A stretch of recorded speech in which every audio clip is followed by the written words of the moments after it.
Welcome to Duo Gaming. I'm Demericuse, and it would not be a Duo Gaming stream if something doesn't go wrong off the bat. Anyway, we just got off of a wonderful Black Razor Saga / trilogy. We're back with Journeys in Djruthourhi and the Lights Gambit gang, and I will plug a little bit. Make sure to follow us here on Twitch. Make sure to engage us in the chat. Some of our players watch it constantly and will chat back at you. And every once in a while, when we get a lull, I'll be able to reply as well. Also, check out our YouTube. That's Duo Gaming at YouTube. Like us there. Follow us there. Subscribe. All that good stuff. Leave comments on the videos. Every video we've had for these campaigns is there, as well as some fun off-night stuff and a few smaller things. We're going to be doing a series of Meet the Players, and we're still trying to get our in-character interviews worked out some. Still working on that, but the Meet the Players is one of the reasons why we're going to take a little bit of a break, so that I can kind of work on that and getting that up and running and get some recordings done and have all that, as well as some D&D content for you all. Now, I believe I have spoken enough outside of the game. Of course, I'm going to be speaking a lot tonight, as usual. And we will unmute all of my lovely players. And we'll head back into Journeys in Djruthourhi. Recap time! He's panicking. So, the Lights Gambit crew last time had been rescued from some very large, very sinister looking dragons, both undead and ghostly. And Kev Corvus, revealing himself to be a silver dragon in disguise, came to whisk the party away into a portal which led to the elemental plane of air. Once there, they appear to have been in the abandoned, I guess you would call estate or maybe home of possibly an air djinn, and had decided to set up camp for the night to recuperate, recover, and hopefully make sense of the things that they had just been through. So I believe we had left off with everyone setting up camp for the night. I don't believe any of you discussed if you were going to set up like a watch or anything, but I remember setting up the tents with the silver dragon having fed you a feast. And did you guys want to take a long rest, or was there stuff that you guys wanted to do before the night started? What was the plan here? So yes, after a long rest in the elemental plane of air, the morning comes and you feel refreshed. The silver dragon that had been laying in this ramshackle courtyard has kind of migrated over to one of the large cloud-like cliffs to just kind of look over the scenery, depending on how you guys decide to wake up. Well, Odd would already be up.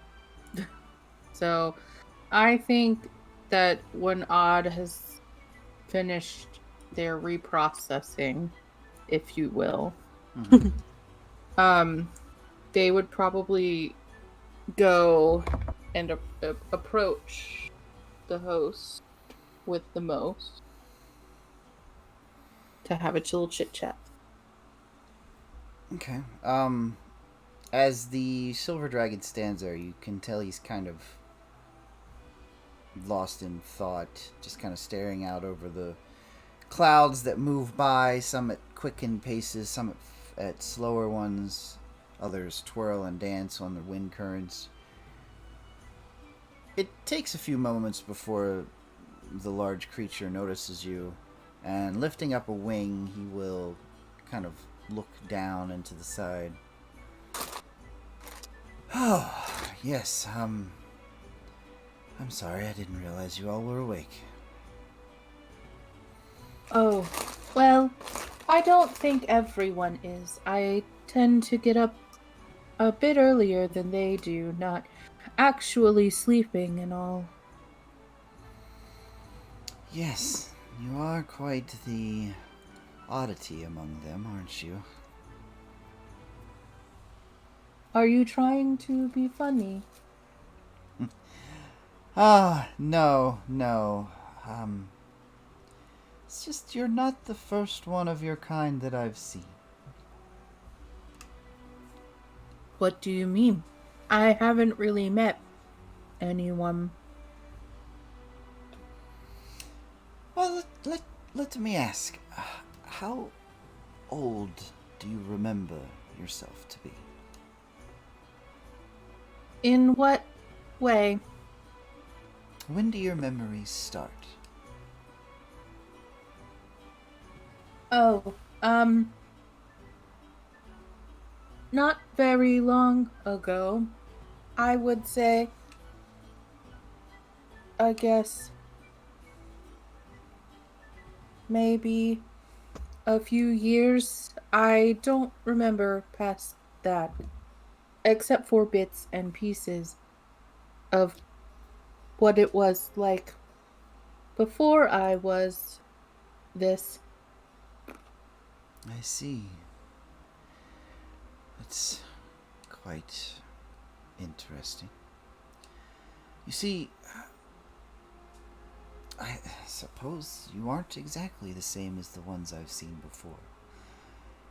Um, there was a very long time ago a rather uh, eccentric creature of arcane science, you might say. And he had experimented with taking consciousness that had left their mortal coil and placing them into, well, new coils, you may say? Uh, Immortal? Possibly, if attended to and kept correctly. It worries me, though, because while his experiments were, of course, noble in nature in the beginning, it sooner or later turned to things more sinister for a lack of volunteers, it would appear. Who was this? Oh, I don't quite remember his actual name, but most called him the Arcanist. At least that was uh, what they called him when they caught him. The Arcanist. Well, I remember a few things. Um, Mainly that my soul was snatched from my body by a high priest named Gallenworn. Mm-hmm. And then the remainder are things I was told when I was given, I don't know what you would say, a second chance.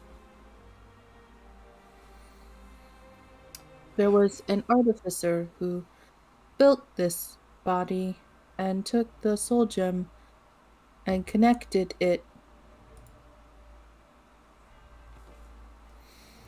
Well, one can only assume that this artificer found the work of said arcanist and continued on where he had left off. I appreciate his thought and that he didn't leave my soul trapped in waiting. But there are so many holes, and I just wish I knew who I was, what I looked like, what it was like to have feeling.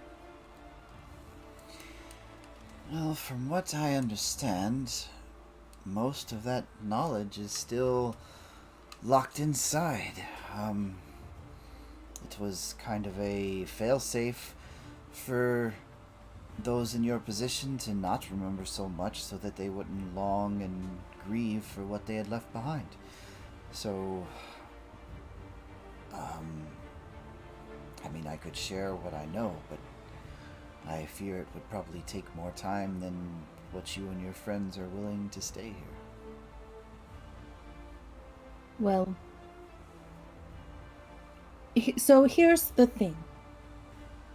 I have enjoyed being with these people and helping them, and they've helped me too. But my goal, and they know, was always to make my way to where Gallenworn has been imprisoned, so I can make him give me my body back. Well, perhaps this Gallenworn and this nickname of the Arcanist are perhaps the same person. I know where the Arcanist is kept. It is not Where a place that I is travel to lightly. is it that big scary fortress thing that everyone's been talking about? Oh no, no, no.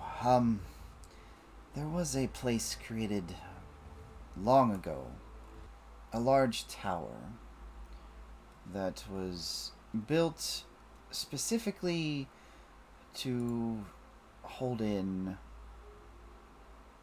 people using magic in terrible ways. The Court of Arcanum originally constructed the tower, and since then it's been pretty much a sanatorium of sorts for the magically insane, I suppose. How do I get there? And how do I get them to let me in? Well, the Court of Arcanum are not quite the most talkative bunch. I believe your friends here have met at least one of them, from what my sources say. But I do know one of them myself, and she does owe me a favor. I could owe you a favor if you helped me. And the dragon kind of laughs a bit, and the sound at this time actually does come out of his maw. To owe a dragon a favor. It's been a long time since I've gathered one of those. But very At well. this point, I don't have much to lose. Well, very well. It is. We have an accord. I will use one of my favors to gain a favor of yours. And we shall go and visit this person, and perhaps you'll find the answers you seek. Sometimes I like to sit and speculate as to who I was before. Was I 7 feet tall? Was I orc? Was I a gnome? A human? A grandma? Was I a sheriff? That doesn't make any sense. I know I was a student. Never mind. Sometimes I get lost trying to think of what my life was like. To think you get lost in memories so few, and someone like me lost in memories so abundant. Is it hard to be by yourself with the knowledge that you had through all this time? And he kind of hesitates and glances back at the rest of the party that's still sleeping.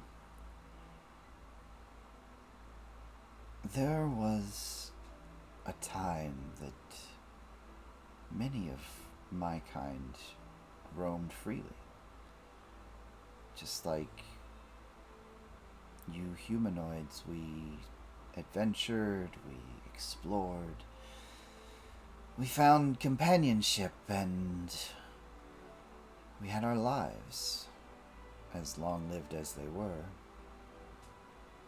This solitude indeed wears on many of us, and what few of us still are around, we enjoy our disguises that allow us to walk among the humanoids. We You enjoy. need a little buddy. Ah, are you offering? Yes.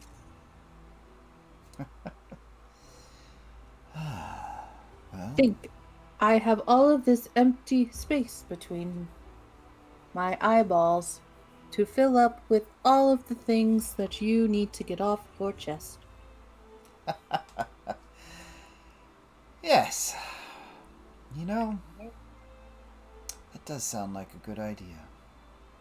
We'll have to, of course, stop back at Pav first, and perhaps I'll tell the members of the shrine that I'm going on a sojourn, off to seek the Silvari's guidance, perhaps.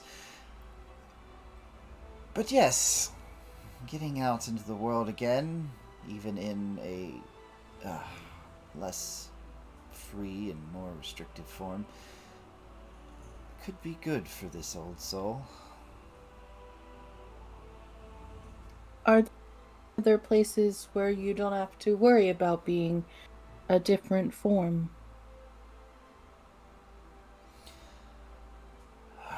It's too dangerous right now.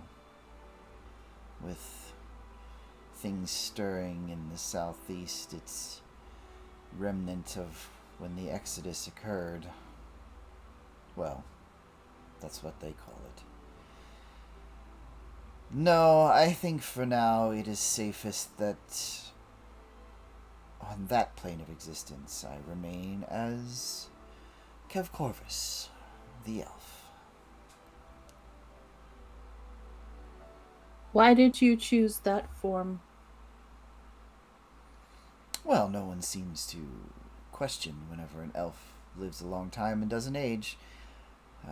Humans, it's difficult to have to adjust the disguise here and there, and honestly, silver dragons have always been fond of the finer things and regalness, and the elves just feel right. What would you do if you were me and you got everything back and you found that you didn't like who you were?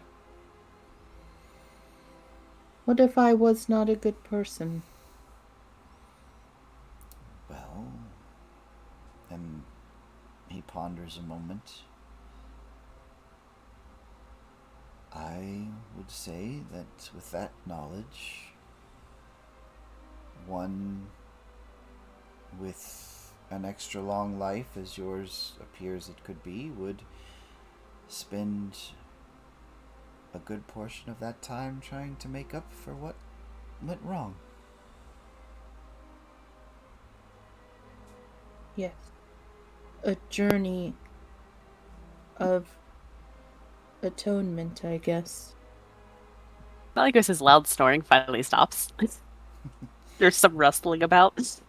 I was I just think about to nudge that too. they're waking. Yes. Hmm.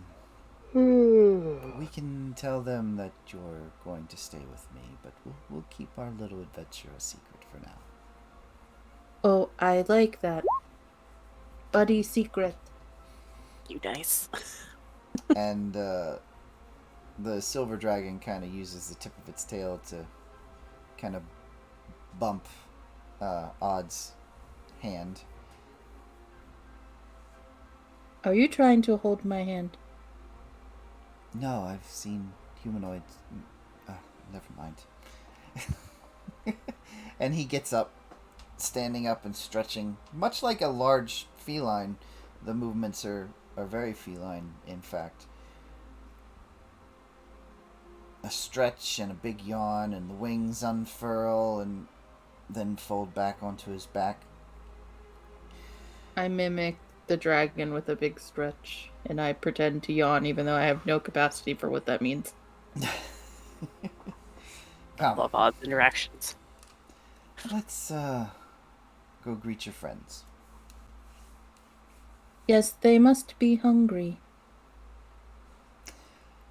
Oh dear, hungry. And the silver dragon walks over back to the courtyard where you all camped out, and you all may wake as you like. Question. Sure. Last session we had a hero's feast. How long do those are 8 24 hours? hours. 24. Okay. 24 hours. Just a reminder in case anyone forgot, we do have a hero's feast. We'll need to be reminded of the effects. There's like a million. I have them. Okay. Cured of all disease and poison. You get advantage. I wrote wisdom at advantage. I'm guessing that's just plain wisdom checks, not saves. Or all wisdom things. I'll read it off. Okay, I wrote them down. Because can't be poisoned, can't be frightened, and we get The 20. creature is cured of all diseases and poison, becomes immune to poison and being frightened, makes all wisdom saving throws with advantage. Hit points maximum increases by 2d10, and it gains the same number of hit points, and these benefits last 24 hours. Right, and we got 20. Yes. Right, was our temporary. Yep, because you got 20. Yep. Because Garganoth rolled that. Yep, that's correct. I did at least wrote that down. I wrote important, so I was like, we'll need those, because I ain't going to remember it next week. And then it came 2 weeks. Oh, and that silver dragon token actually has a very handy-dandy size reference. It really does. Yep. Yes, it looks dandy. Just consider that odd.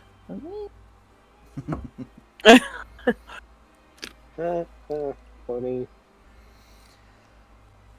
Good morning, my two-legged friends. Did everyone sleep well? There was no water, so I didn't sleep very well. I don't feel like I'm dead.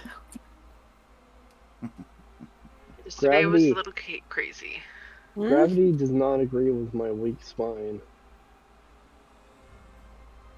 My sleep was okay. It was I've had something on my mind all night. It's a little difficult to sleep, but I feel okay. Well, you should take your hat off when you sleep.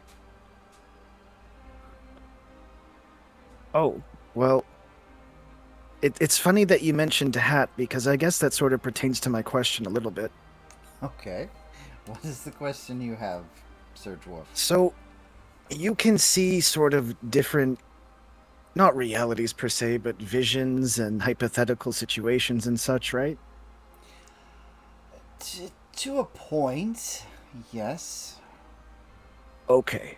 Well, see, I was wondering, should I perm my hair or should I keep it like this, with straight locks and my braided beard? What do you think? What is perm? Well, it's kind of like when your hair is a little curly. Oh my! I think I've heard stories. Wonderful. Can't you, never get wet after that, then? Well, I don't know, but I'm grateful we have Kev Corbis here to answer all of our very important questions. I think we have morning brain. I feel like there's things that we tried to ask last night and didn't fully get the answer to. I have it written somewhere. Where is it? Okay, fair enough. We'll come to my question. We'll come back to it later. My tail fin hurts. Well, Sir We'll Dwarf, push- we will have to come back to that one later because that is a question for the ages and one that I will have to ponder to give you a accurate and fitting answer. It is greatly appreciated. Thank you. You're welcome.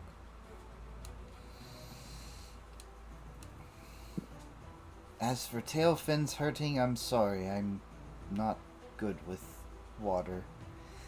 We don't swim well.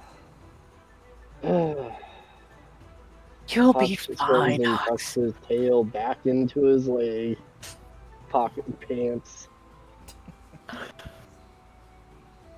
For a second, I thought you meant that you, were panting. No, I was about to ask some questions. I have a tail. Yeah, I know, but you said, something about tail that I heard pant, and I'm like, pant? Oh, Like a never dog? mind. Wow, that's not what you meant. This is what happens when I'm too dry. I'm sorry. I don't have anything that holds water. I'm sorry, bud. Wait. Can't you create water? Hang on. Yes, but I sleep in water for a reason. You'll be alright. Dragon's just watching you all with an amused grin.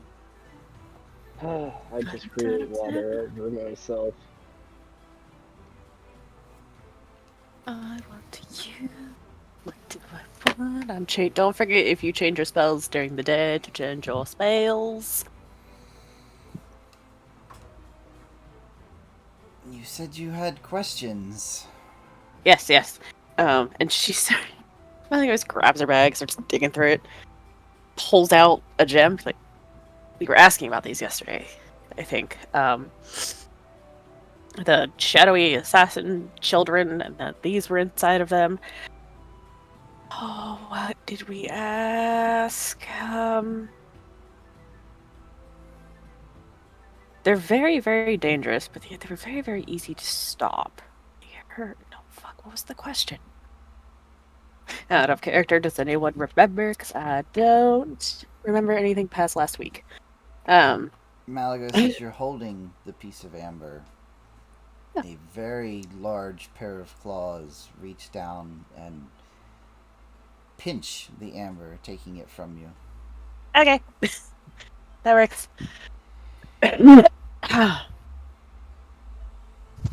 So, go ahead. they were... Anytime we fought these, shadowy assassin things, there'd be a stuffed animal with that inside of it, inside said assassin thing. And anytime we defeated them, we would hear, creepy children laughing. I don't know what they want, or what they could be. It's all very strange. We were in an office at the Adventurers Guild, and it came through a portal, I think. I was very specific on what it was going after, but I don't. Oh, so long ago. And I got knocked in my head pretty good last night. Oh. Well, let's start with the gem. Yes. It would appear these have been enchanted to draw in one's soul. It takes some time. I've seen these before. I was actually just speaking with your mechanical friend here about the person who developed these things. Oh.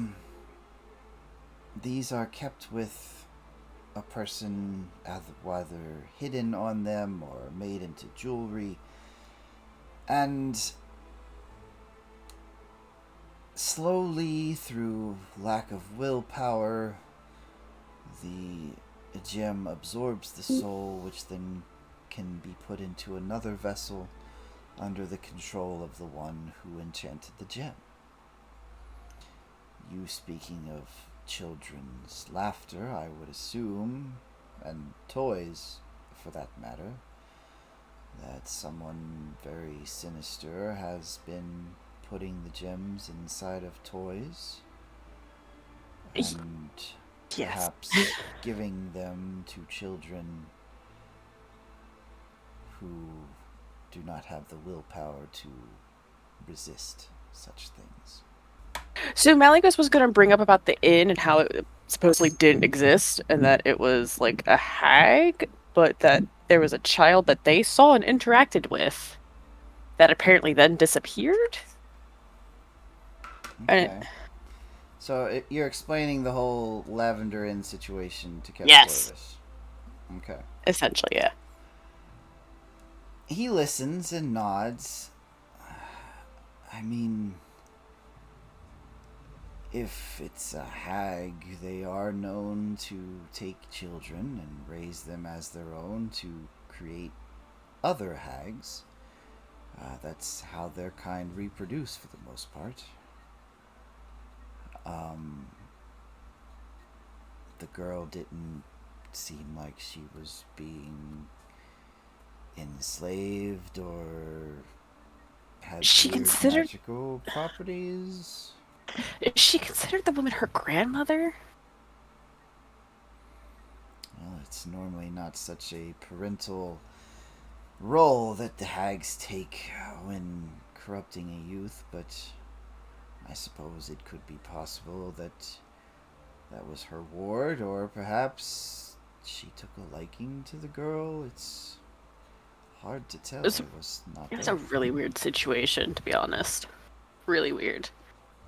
But you said you were talking to Odd about who created those?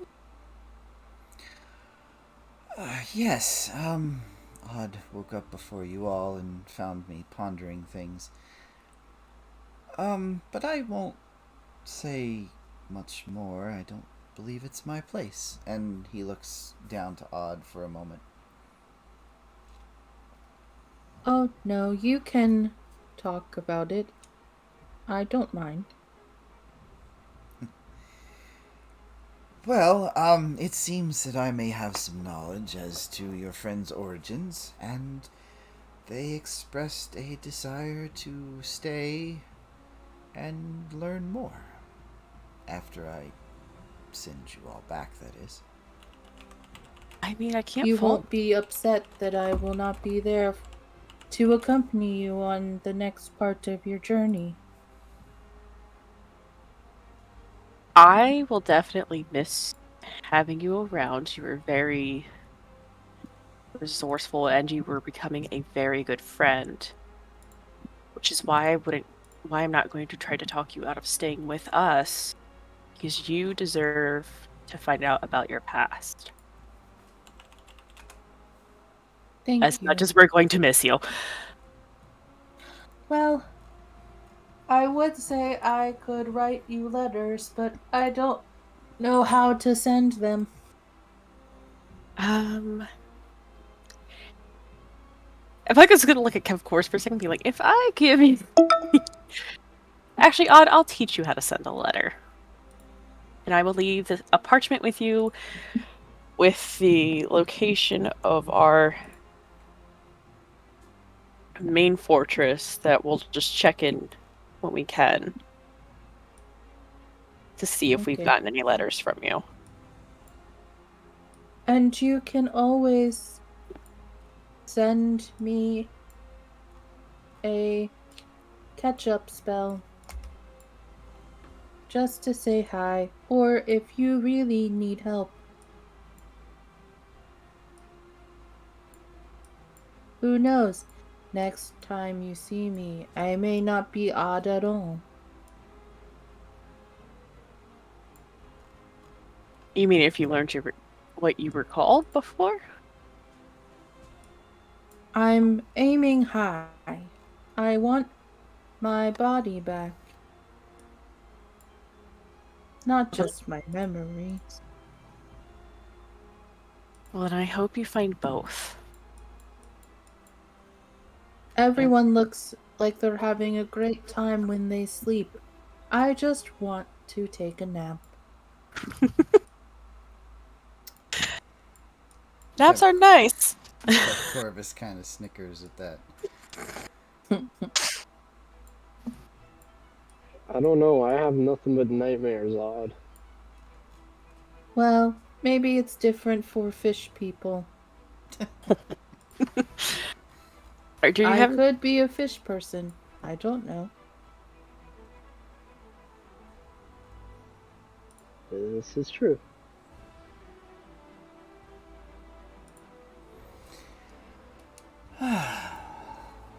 Well, I guess I should ask you all how you ended up at the fortress of all places.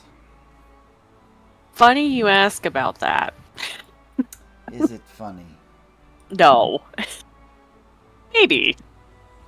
So you remember when we left that we were heading down to the lake? Yes, to regain the lodestone. Yeah, well, someone beat us there. So a group that we ran into at the capital that are considered the Starspawn, were there. There was like... Starspawn is a race. That's what I was trying to figure out. You don't know the name of the group. Okay, we don't know the group. They worship the mighty Ixen! Oh, shush you. So, either way, like, some enemies that we ran into before, like, they stole the Keys of Ternok. Garlics were surrounding something in a summoning circle that essentially was not going well. And there was portals opening everywhere, big bads everywhere. There was like a floating dais. Well, the fight didn't go so great.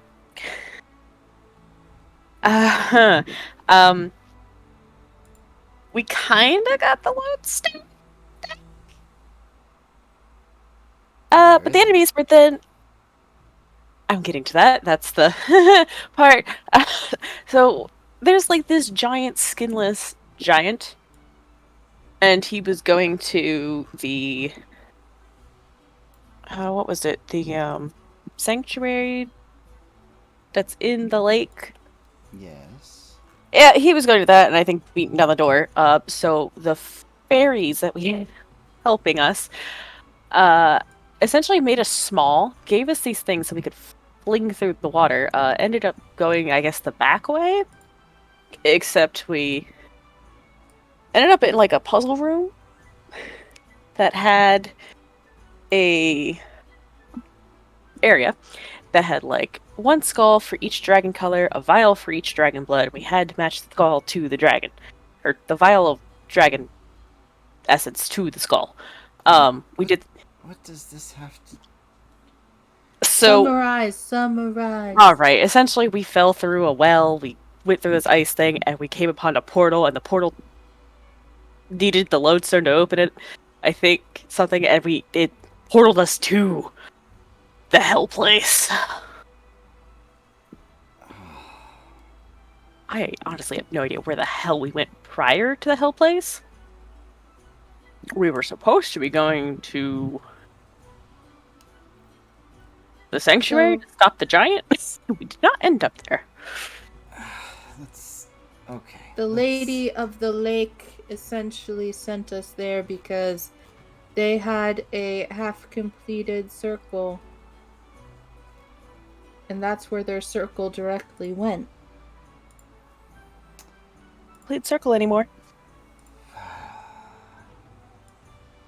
Alright, so the lodestone is at the circle that goes to the Wormblight Fortress. It's there. It's not at the Wormblight Fortress, but the portal to there. The lodestone is under the lake. Yeah. The lodestone isn't that important. It was just a message left for somebody that I don't believe was ever going to return, but... I think this looks real relieved when he says it wasn't that important. I'm like, oh. But we saw the message. What was the message? Basically, it was something about dragon eggs and how people were going to take the dragon eggs. So then the person who left the message said that they were going away with them and they wouldn't be found. I see. Okay. Well, I suppose there's a few things I should probably let you know. The Sylvari... it's kind of just a made-up story. The what is what? Well, the Sylvari is a real person. It's just... She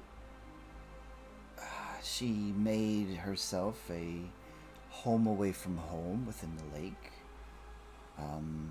And she would stay there sometimes when she and her mate were having issues. I knew both of them fairly well, and when the exodus occurred, I offered to stay and watch over her home while she went into hiding.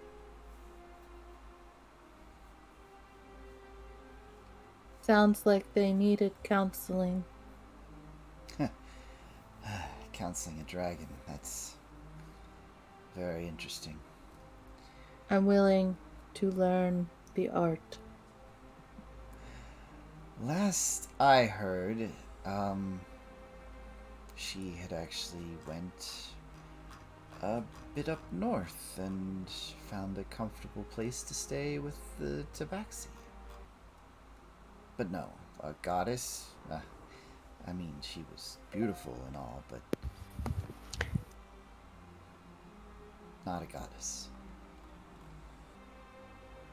There is a lot that you're getting mixed up in that I'm not sure.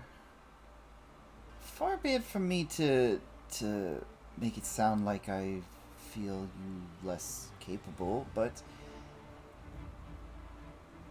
a wise man once said, "Do not meddle in the affairs of dragons, for you're crunchy and taste good with tomato sauce." That's fucked up. That's really messed up, yo. It's a very weird saying. Well, some dragons tend to eat their problems rather than talk to them. So going back to the other question I had, Keys of Ternok. Oh. What happens when they're all together? Well, as with any keys, they unlock something. What do they unlock? The Keys of Ternok unlock what has been called Delante's Band. Delante's band? Delante's Band, yes. It's, well... Do they play rock music? We wish. Wish. What were you No, bringing two rocks together? I don't believe it has anything to do with a bard. Ternok is a tree spirit within the Feywild. And when the Feywild was encroached upon by the Shadowfell, Ternok created Delante's Band to help combat the Shadowfell. And it is said that he put this magic inside of a box, and when the keys are used to unlock the box, the weapon will be used upon any Shadowfell energy. I'm concerned about that. So what What does I'm I'm concerned about that because I follow the same god as them. Does that mean that I have the same energy as they do? Well, if you mentioned Ixen is half of the creation duo. Um, there is no creation without destruction, just as there is no light without shadow. Does that mean that that weapon could kill me as well? Cox, there's a bigger picture here. Are you If connected it to destroys the Shadowfell? Not directly, no.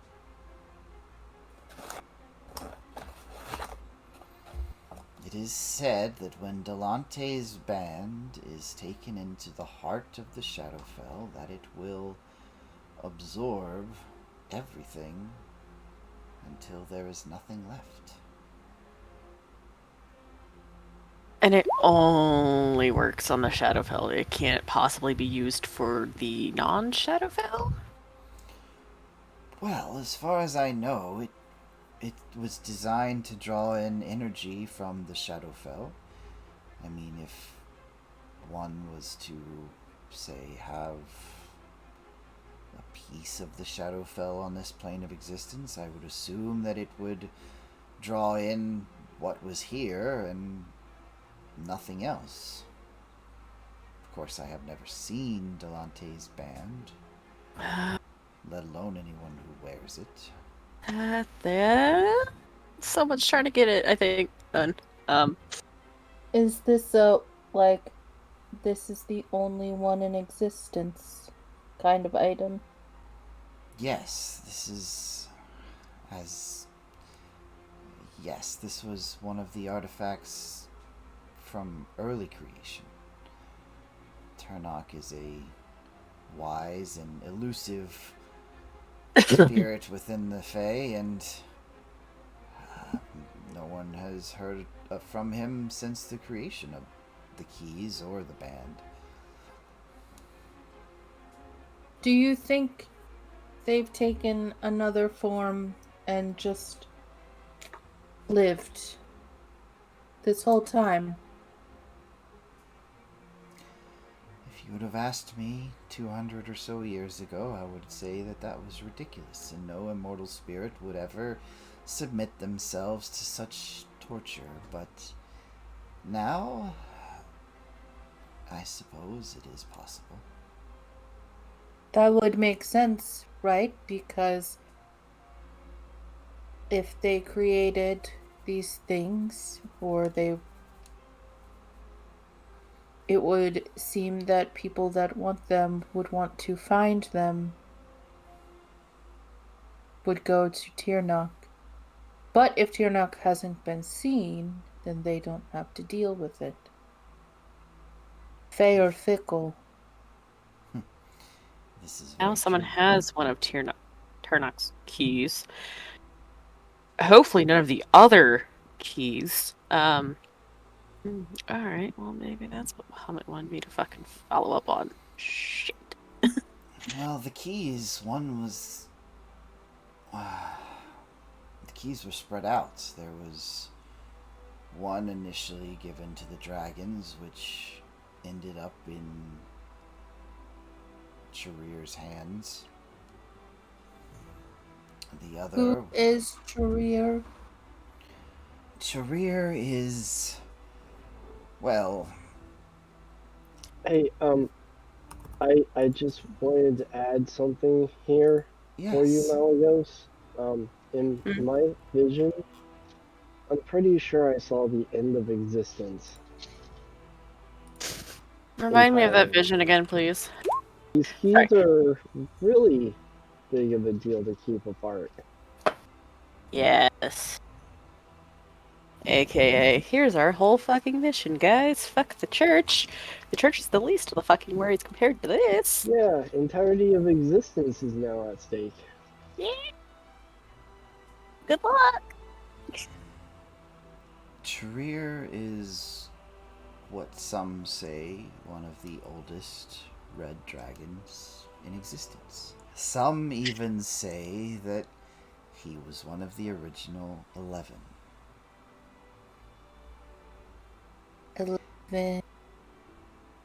11 dragons, the different colors. So I remember attempting to talk to Bahamut one time, and he basically gave me a thing,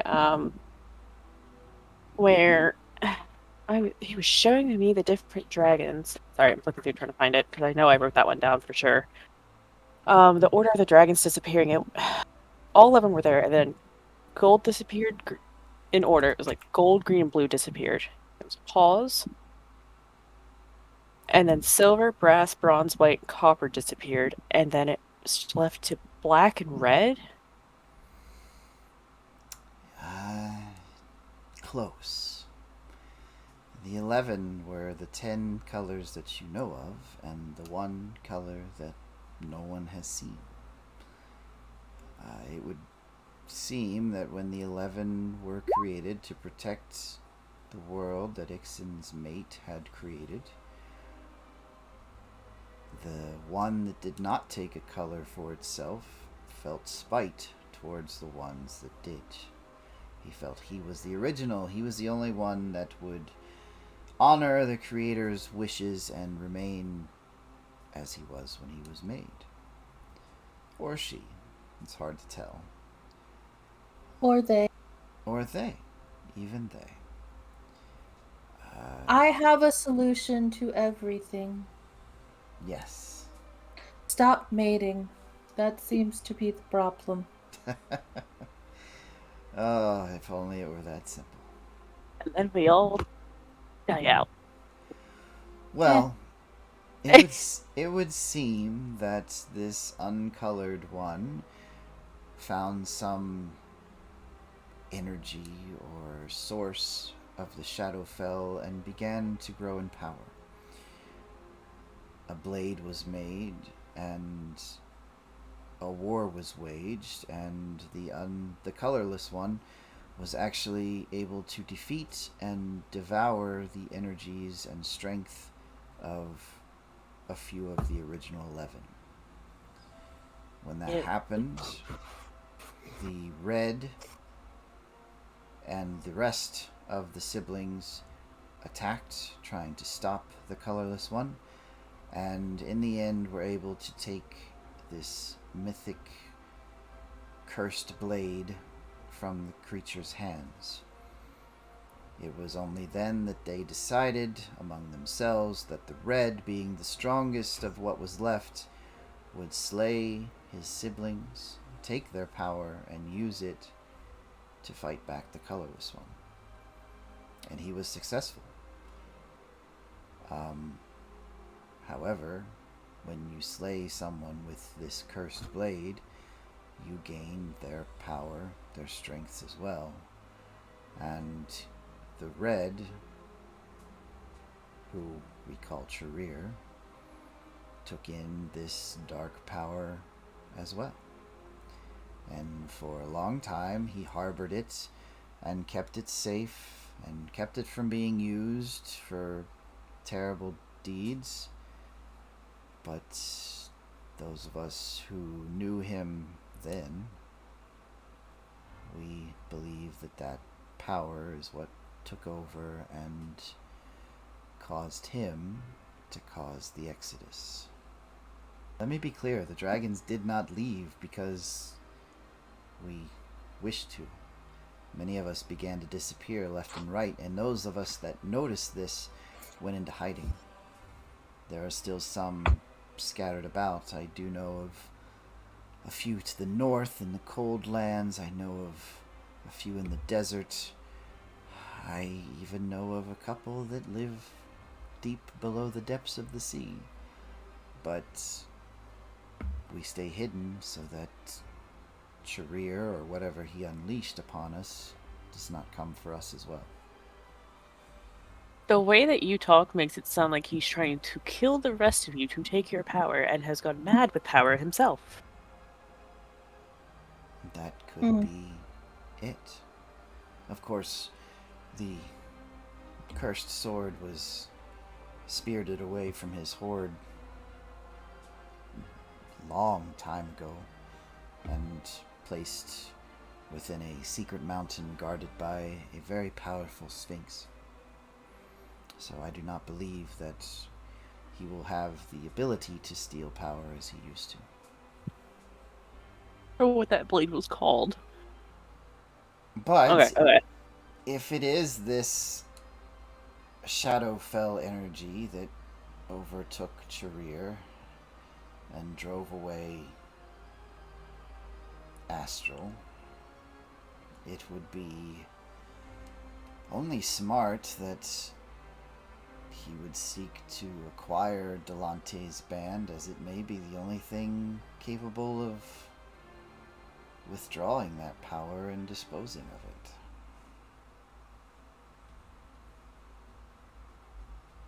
Did you say that they had one of the keys? They did. There was one at the capital, and they attacked. I see.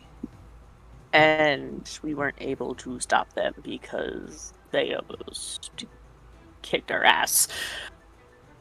Damn giant. So that means Charir has two of the three. What? And now that the second has been found, and he holds that as well, that leaves only the third. Shit. I'll never understand why people want to wipe their own existence. Well, I would not assume that he would wish to wipe his own existence, but to have the weapon that could defeat him in his own grasp and out of his enemy's hands would be a better tactic. You know, Yes, it sounds like he's setting himself up to seek vengeance on those who made you and your brethren grow into hiding. Yes, it certainly seemed that way. Perhaps he seeks to become a god himself.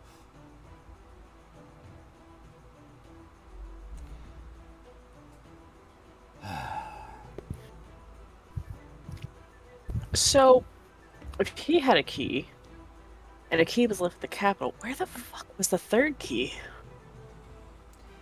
This is not information I have, but It could be anywhere. when the keys were first created, they were spread out across the land. The Delante's band was deemed to be too dangerous to use for its intended purpose, which was to destroy the Shadowfell in its entirety. For like I said, there is no light without shadow, and by destroying the Shadowfell, there were those that worried what might happen to the Fey Wild as well, as they are opposites. And so the keys were hidden, and Delante's band was hidden, and if two of the keys have been found,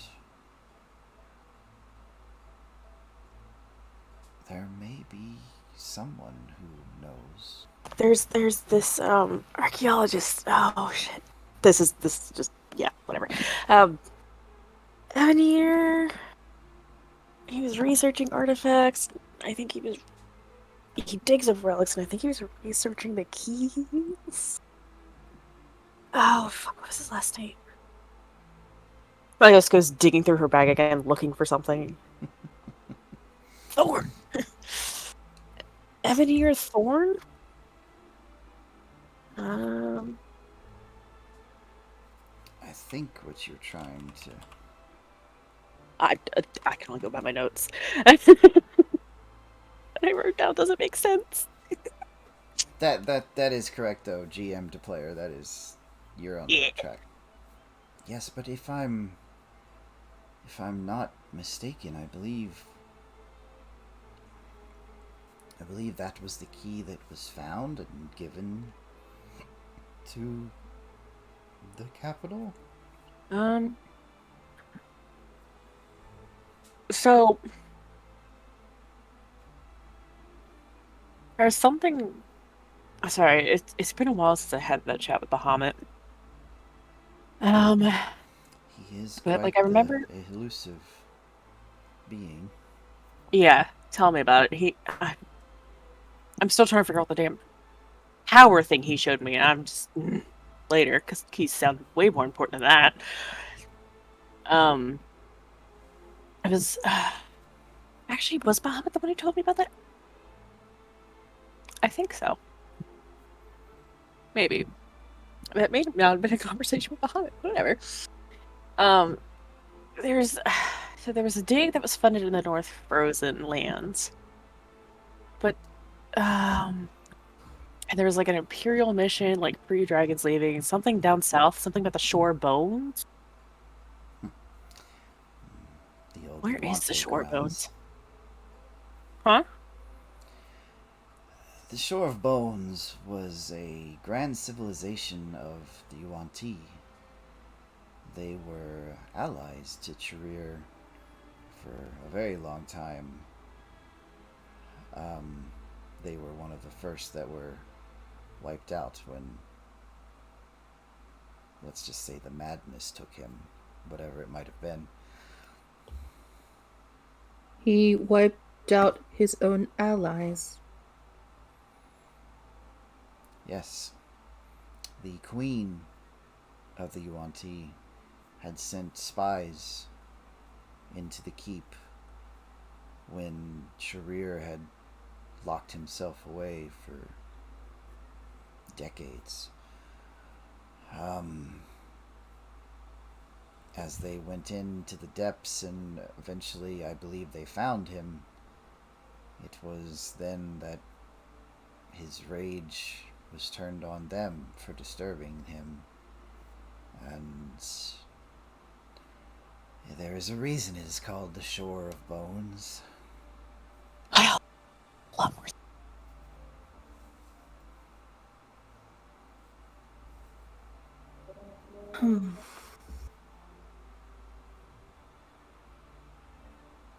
There are so many parts to this puzzle. How does Charir fit in to all of this psychic nonsense? Are they his new allies? I would only assume that there is some machinations at work. Perhaps eyes and ears to find the keys and the band. Perhaps something widespread, something that's attempting to gain favor and popularity among the masses, something that wouldn't be noticed searching around for things. Well, The sure. children. So shit. That does make sense. What does You're just that gonna mean? notice. Odd said the Shadow Assassin children Yes. is Most likely who's ever creating those is using them to do his deeds. They wouldn't necessarily be noticed in a way that other beings working with him would. be honest, Very if someone true. did notice them, they would probably be killed very easily. I remember fighting one of those things. They don't hit light. Well, red dragons also tend to hide things in plain sight, so perhaps there is something out there that's taking over land, or perhaps some wealthy aristocrat buying up things, or some new guild, or Something like a church. I suppose a church could be. Holy crap, the Useful. Divine March. But if you remember, the Guildmaster's gone. What if they usurped him to replace him? Remember who Divine took Church over is for in that? charge of that now. Yes. Didn't someone tell us that Faint Edge took that over? Yeah, I told you that. Wait, was he part of the Divine Mark? No, he wasn't part. Was he? Yes, Shit. he is. Yeah. Oh, shit. Yeah, as when I went back with Kyrie and Kaylin to say hi to my beloved, Do and they I know told- you're their beloved? we're Oh, not discussing that. Jasmine. Hmm. Wait. Jasmine was looking into the church for us. I have a feeling I need to cast a teleportation circle to get back there. I feel like we need to check it on Chetel. Can you send... Well, after we leave this plane, we can send Jessamine a message. I've already got one right here. But we're not on the same plane. We have to be on the same plane, I think, for that to work, don't we? We No. don't, but it has a less likely chance of working if we are not on the same plane. Well, I Does it suppose if everyone is saying that they need to go, I could open up another gate back to the plane that you came from. Does that gate drop us off anywhere specific? Or is it random? Well, normally I would take you back to Pav, as it would be the safest. It's sometimes difficult to open up places that I haven't been recently. Landscapes change, people build things, and popping a portal into the middle of a structure would probably not be very safe. You don't have the ability to, like, see a place that we could describe in our head, do you? Not very well. Okay. But, I mean, there's always and he pauses, and you see his body just shudder with pain as the wings kind of tremble and his tail goes stiff. And it's almost like a seizure of sorts. And then it's gone as soon as it started. What was that? There's something. Oh. Something's not right. What was that? What just happened? A whole stream of possibilities were just wiped out. What does that mean? It means a lot of death. What? Do you know where? I see a town on the shore. Ships. No, pieces of ships. There's a mine on top of a hill. A quarry of sorts. There's trees in the center of the town. They're burning. Does this town sound familiar to you guys? Garth, does this sound familiar to you? I'm trying to think, but to be honest, I'm a little distracted. I really hope the possibilities with what to do with my hair didn't die along with all of that, so... I know it sounds selfish, but I'm just trying to be honest and vulnerable here. Jesus, man, think about the kids in that village. The Valley Ghost goes digging for a map. I need a map. I'm a visual person. It's Valley Rest. Okay. You said the whole place was just wiped out? I don't know about everyone, but a lot of possibilities. Alright, it sounds like we gotta go. And fast. Yeah. If a whole village was just almost wiped out. All right, time to go. I can send you there, but I don't know exactly where you'll land. This would be literally the best place for Mm. Kaylin. Mm. Kaylin knows Valley Rest. I mean, Kaylin. If Kaylin was here, they would have the helmet out already. Yeah. It'd be go time. And Kev Corvus would stop Kaylin. Wait, you can't teleport to a different plane. I can send you back to Pav, and you can teleport from there. Mm-hmm. It's the safest way. Are you going to be right after all that? It will take me a little time to recover, but you all should hurry. Do we know everything we want to know before we leave? About the I last pretty place much we put went the to? pieces together. Okay. Where everything's fucking connected. Shadow children are helping Kev. No, of course. Are helping Charir look for something. Charir's trying to collect the keys so he can get the damn band. World's gonna Fun stuff. implode. World's gonna implode. He has 2 keys. And someone just attacked Valley Rest. Well, it sounds like it's time to kick some ass. Yep. Hey, does anyone know the sequence to that,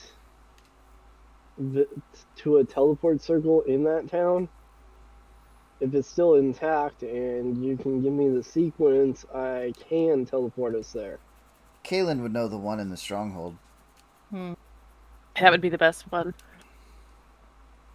But That way that- we're Alright, well, Would that I help? can- I mean, you would still have to be on the right plane, right? Because like we're on a different plane. yes, as soon as we get to the correct plane, I can make a teleport circle and send us off. okay. Yeah. Let's go with that. All right, very well. And Kev Corvus lifts his wing and gathers magic underneath the curve of his wing. And with a claw, he swipes seemingly through time and space. All right, this will take you just outside of Pav, a little grove in the forest. Teleport from there, and I wish you luck.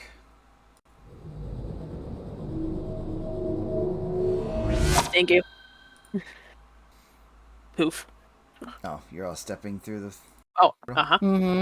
Algo said thank you and ran. Definitely. Well, Oddstum isn't. Definitely. They're saying goodbye, good luck. Bye, Odd. Good luck on your adventures as well. Yeah, and thank you for everything. We'll keep in Keep me- touch. Keep me updated. On has Say- Me too. Huh?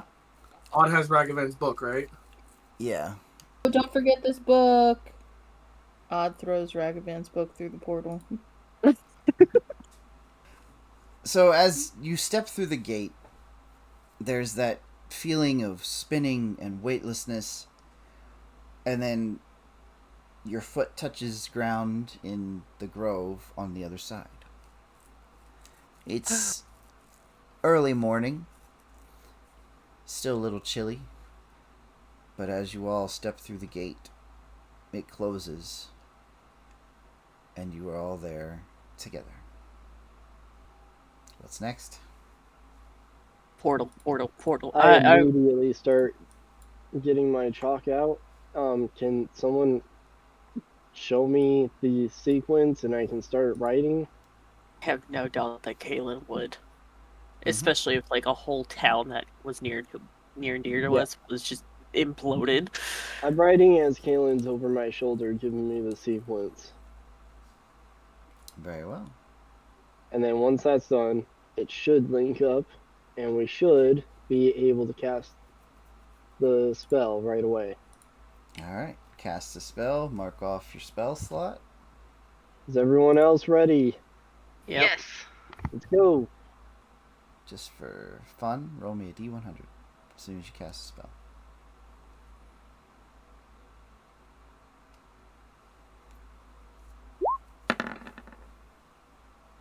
Five.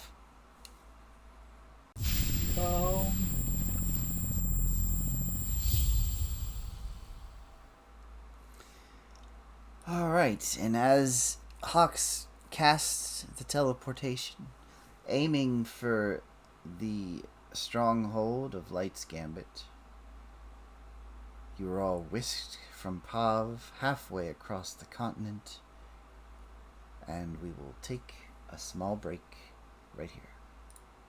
Welcome back, everyone. I hope you all enjoyed the break. Those of you who are in the Duo Gaming Discord server, you can check the chitty chat for my favorite cup of the day. I just looked and I hate that cup because it's overflowing every single time we play with you. Every time. Every time. I blame Dumey. But also Chris. Mostly Chris. It's all Chris. Are we ready to find No. out what happens in tonight's second half? No, but yes. That's if Hawks even got the sequence right. Before we get into where Light's Gambit's teleportation took them, we're going to go off into the desert. It is early morning. 3 figures standing in the desert sand. One of them making a teleportation circle within the sand, burning it into silica glass. The sun is coming up. Everyone seems a bit tense.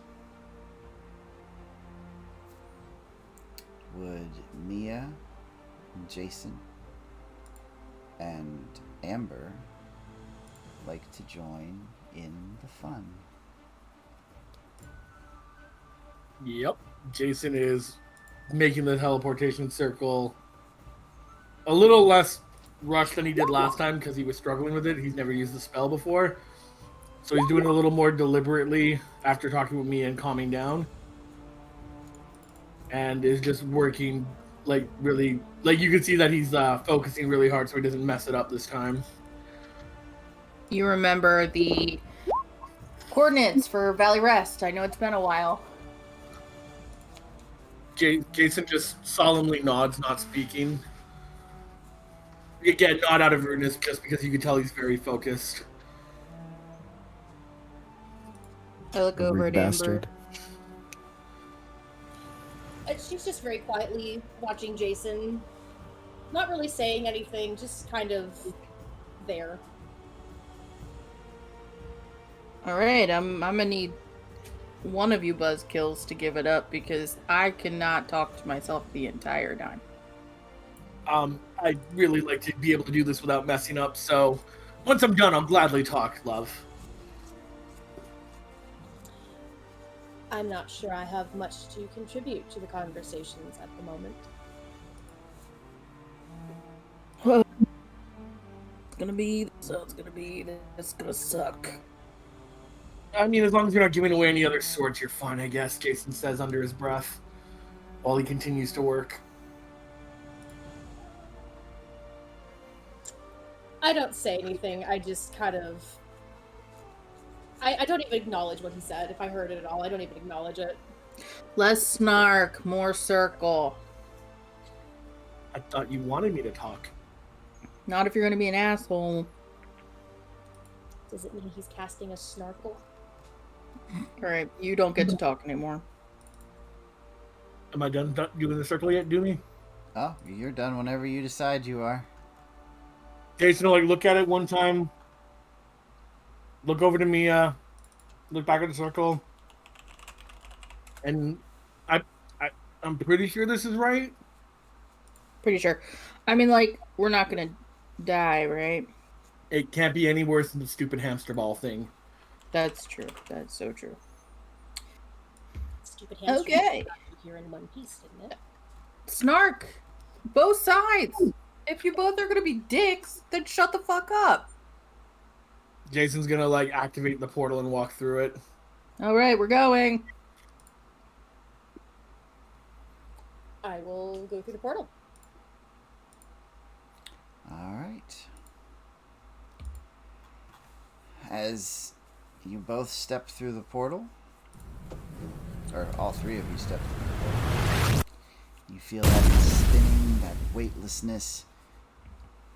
And then the sands and the early morning is gone. 2 teleports at the same destination, as fate would have it, roughly at the same time. As 2 groups of friends are about to meet up once more.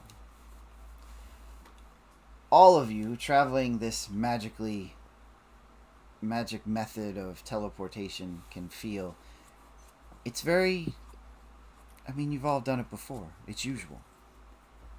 But then something happens. It's like hitting a solid wall as you're swimming through the water at a high speed. It hurts a little bit and it makes you ache. And the magic around you starts to wobble and the darkness shifts. And you're all thrown out in the forest. Each one of you, both groups, together, once more. Mia, Jason! At the same time. Would Jason have an idea? Jason have an idea like why that would have happened? Like the circle, something what's wrong with this circle or whatever? I don't know, but I'm glad to see you too. Like, Dumey, would you have any idea or no? Give me an Arcana check, Jason, just off the bat. 25. 25. It would feel to you as if something was blocking the teleportation, almost like a forbiddance spell. Jason just starts fucking cursing Charir's name in every single language he fucking knows. Where are we? Why are you here? Hawks is hugging Jason and Mia. Don't. No. Negative. Get the fuck off me. Jason awkwardly hugs Hawks back and says, I miss you too. How are you Are you okay? Valigus just goes, that's a problem for later. Valirest is fucking intact. We gotta go. Yeah. We know that's why we're here. Why do you think we ended up in the same spot? Long story, don't have time. Alright, and Valigus is gonna start. She's gonna look around for skitterberries and then just head off towards Valirest. Long story short, guys, something happened. Something very, very big happened. Town, stronghold, very in trouble. Yeah, we know. Yeah, we know. We know who did it and everything. We're aware. We know. Surely there's time for breakfast. Valigus is walking. She's just walking. She's done. I tossed Garganoth the breakfast sandwich I literally got for him at the market. Garganoth shares half and happily eats it as we trot along. Above the trees, can we see the burning? Can we see any sign of how far we might be from the village? Yeah. First of all, Kaelin would know how far you are. And so, since I have to NPC Kaelin a bit, Kaelin would realize that you guys are about a mile south from Valirest. Not far from the road, but you're kind of in the swamplands a little bit. What you see is a red sky. It's too far past sunrise for the sky to be red. There is the smell of smoke in the air. And we're running. Yeah, Jason's gonna start running that way. I'm just gonna be like, I don't have fucking time for this. I'm gonna scout, and I jump on the broom, and I say, vroom vroom zoom zoom, and I go up into the air. Jason's gonna cast fly on himself and do the same thing. Hawks is just running towards the town. Harry is as well, and will dash every so often, but not too much to get exhaustion. Yeah, Jason's gonna fly. So Garganoth is trying not to choke while he's running and eating. Can you like triple dash? If you're going in a straight line. Yep. But Does moving that at give you exhaustion? we're just going to use travel rules. You're moving at a fast pace, not trying to be stealthy or sneaky about it. Perfect. Absolutely not. Mia and Jason flying above the tree line. What you all see is flames. You see a bit of a dome that seems to encompass the area around the city of Valley Rest. Something shimmery, not very much with color, but shimmery with flames burning on the inside.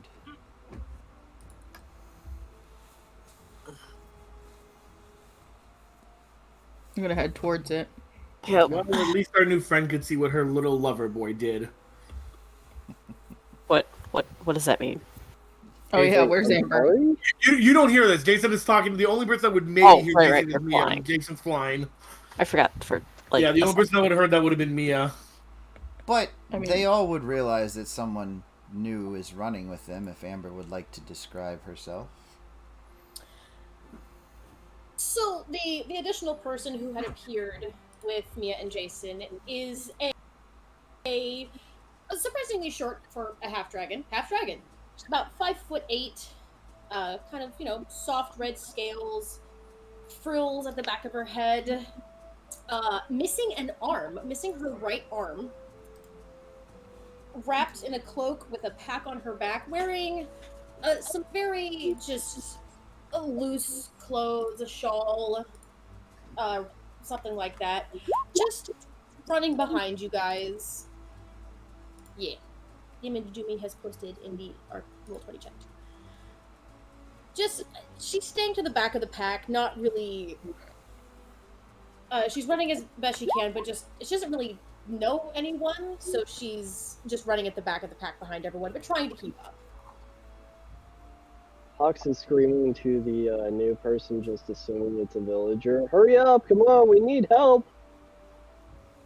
She just continues to run, doesn't respond, just sticks behind, like close enough behind you guys that it's very clear she's running with you, but is not part of the group. Garganoth notices the new person behind us and slows down just a little bit to offer a bite of the sandwich. She Obsessed with those.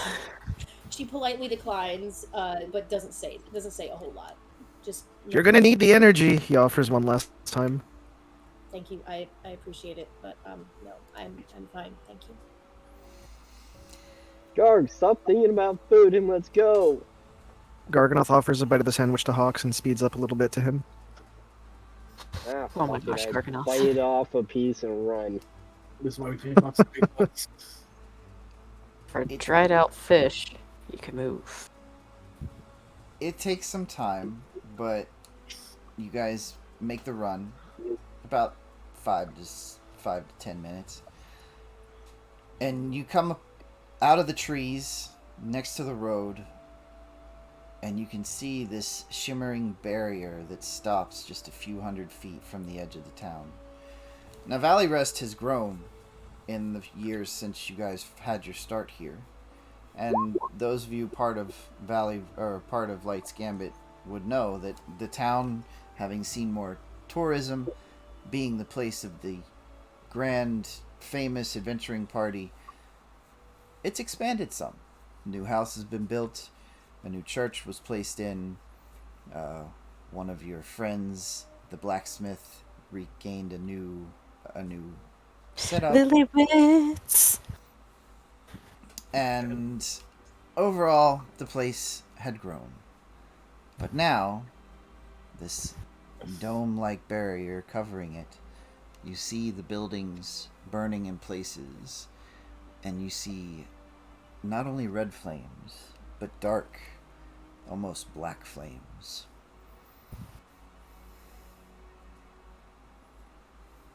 Oh no. Jason's Fuck that. literally like shooting a death glare at Amber. Before looking to see if there's anything, like, before trying to, like, help anyone he see, like, looking if there's anyone he can help or whatever. But Jason first shoots, like, a literal death glare at like, if looks could kill, you know what I mean? Yeah, Malagos is like, I'd be a pile of ash. Focus on the present. Who can we evacuate? Who can we help? And who can also help us do that? At the moment, you don't see anybody within the wreckage of the city. You're standing on one side of this shimmering magical film unable to see anything. I try to get through the film. Yeah.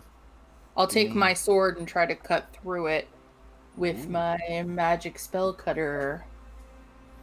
Would you like to describe your new sword? Oh, yes. So, you see, everyone, that Mia is wielding a sword that is similar. So, like, if you hadn't examined Black Razor or anything like that, you wouldn't necessarily maybe know the difference. It's black, it has a kind of purple essence about it.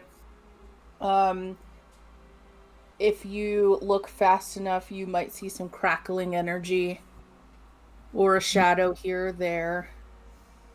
And Mia takes out her sword and raises it two-handed above her head and brings it down onto the dome.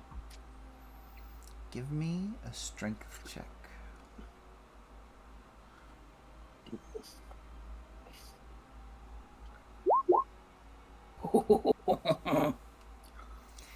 As you all watch Damn. Mia lift this new blade, the violet gem built into the bottom of the blade sparks and crackles.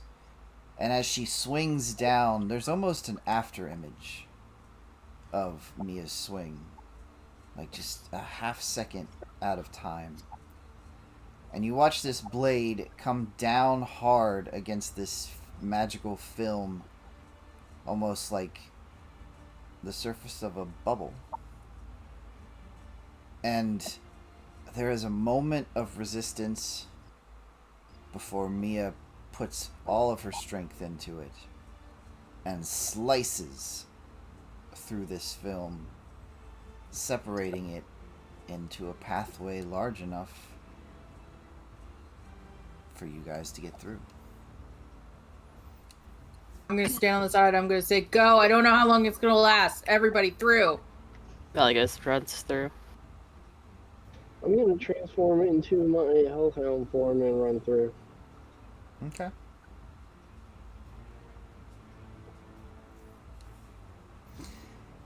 Is that everybody running through?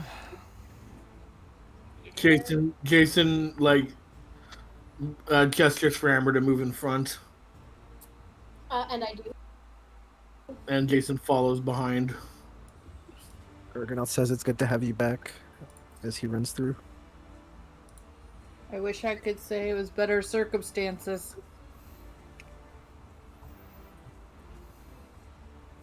Well, you know what they say. And then he runs off. What do they say? As you step through, the heat hits you like a curtain. The fires burning around, half of them orange, half of them black. There are no voices running about. There are no apparent movement anywhere that you can see. And as you all stand at the entrance to the town, it's a very eerie silence where all you can hear is the burning of the flames. Everyone roll a dexterity save. Oh yeah, my favorite. Oh, goody. Oh no, never mind.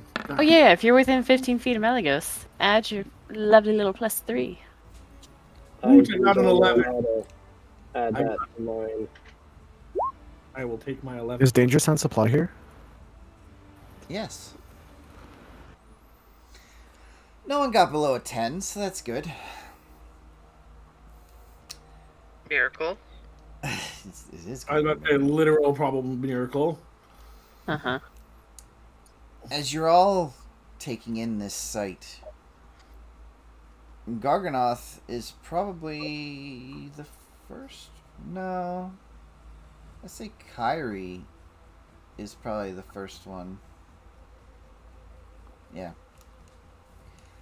Charir sees this dark orb moving along the street, and I'm assuming Charir shouts it out, warning to everybody. Definitely. As the orb moves on this path that it's on directly towards you all, it hits a bit of rubble that's in its way, and the rubble seems to shift and almost stretch as it's instantly drawn into this dark mass that's hovering about 4 feet off the ground. You all leap out of the way as this thing goes past, crashing through the corner of one of the still standing buildings. And again, you watch as all this rubble shifts and is pulled into this seemingly endless void as it continues on its way to the north. Is there a Like way the to cleanup crew's already here. Is there a way to attempt like seeing it and dispel magic it? You can attempt anything you like. Oh, cool.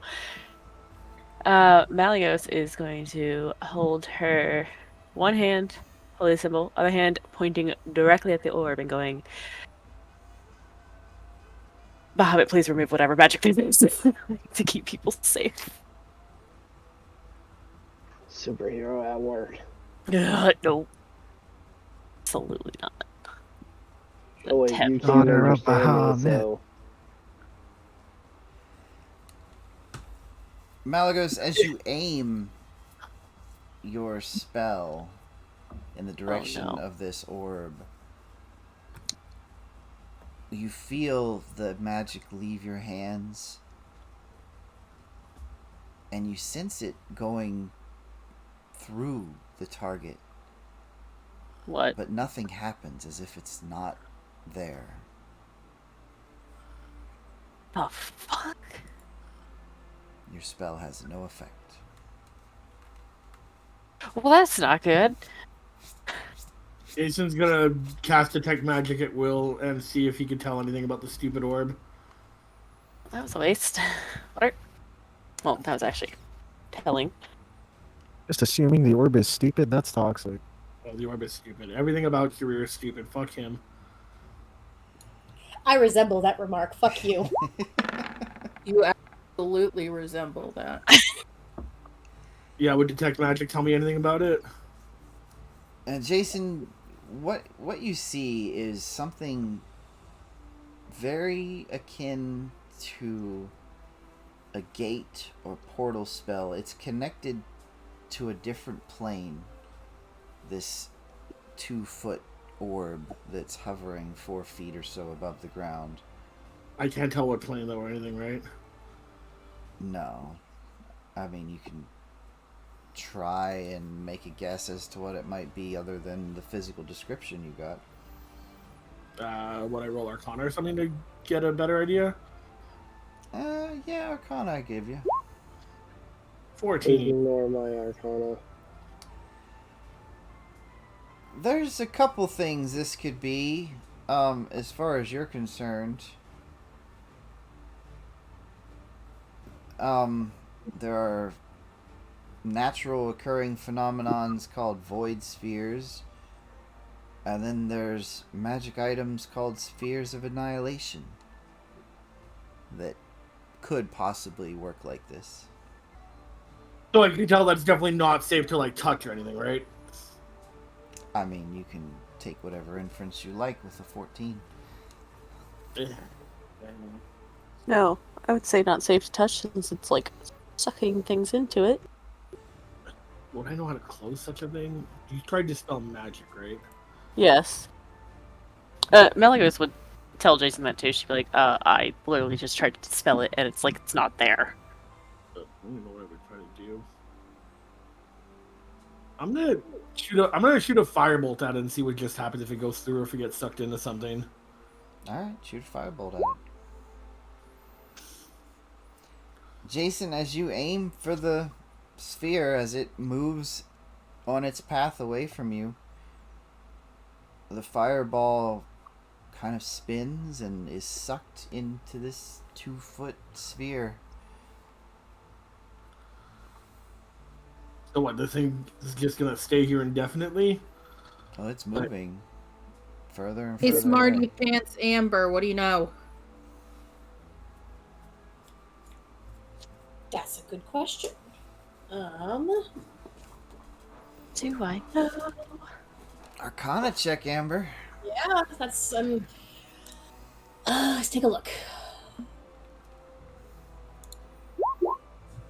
Voice. Well. Okay then. Amber, the surface of these spheres essentially destroy whatever they touch. Some described... It can be described as being sucked into the void, with no chance of resistance or recovery, even by a wish or similar magics. These are connected to the plane of the void. It is definitely a magical item. And usually are controlled by one person through something called a talisman of the sphere. You also know that really the only way to gain control of the sphere is by gaining control of the talisman, but there's a slight chance that using a portal or a gate spell could send it off to another place, or it could cause it to explode with a very high blast range. I relay all of that information, emphasizing the low chance and high blast radius. Like another one of those fucking lantern explosions? Most likely. She's working on them. She's improving them, but they can be volatile. A little less than They can 200 kill feet. people. They have killed people. Am I sensing any survivors? You have not picked up the sound of anything living.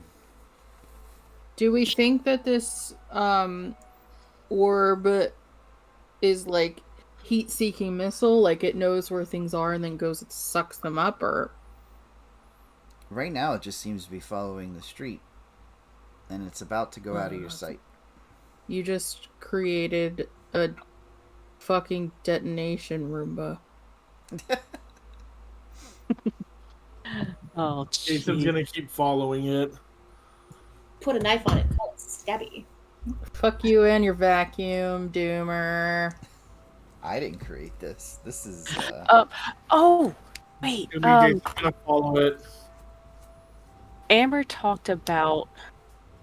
Because Amber told them about the talisman of orb thing, right? Yeah. Talisman of the Sphere, yeah. I am so glad I readied locate object. No, okay. Does Can it have a range, Amber? Yeah. That's important, actually. I don't want to waste another spell. Also, who is he? That's a later question. Who is who? This person. We can worry about it later. Oh, we'll worry about it later. Yes, oh divine Dumey, would I know if the spell has a range on it? You know what?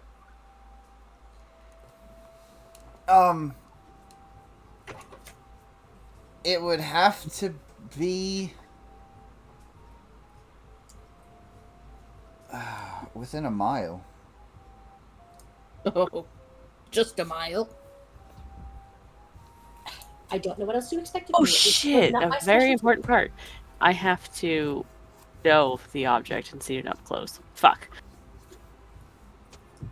I'm gonna keep smelling around for anything, any sign of anything that could cause this. Make a perception check. Do not have Garganoth's perception. Garganoth holds a sandwich near Hawks' nose, out of sight. Wisdom check Oh, then. wait, my bad. Here. Jesus. Damn. What's 20s with all are the out. crits today? God damn it. It's telling you to go fuck Do you see yourself. how we normally roll? Let us have something. Amber broke Mia's curse in multiple ways. Yeah, Mia's curse is gone. You've jinxed it. Should I do a wisdom still because of No, that? you found perception. Oh. Hawks, in your hellhound form, you smell something that you've only smelled up close in your humanoid form once. It's a sickening smell. Something that reminds you of a battle in the capital. I am going to try and gently paw at Malagos, trying to get her attention and point towards the direction the smell's in. Hearing the ever-grating noise of claws against armor. Malagos pays attention. I can't really speak to you, so I am trying to gesture as best as I can that Okay. there is something suspicious in the direction of this smell. Malagos is making a motion with her hands, being like, "You go, I'll follow." Like, I can show understand me. what you say.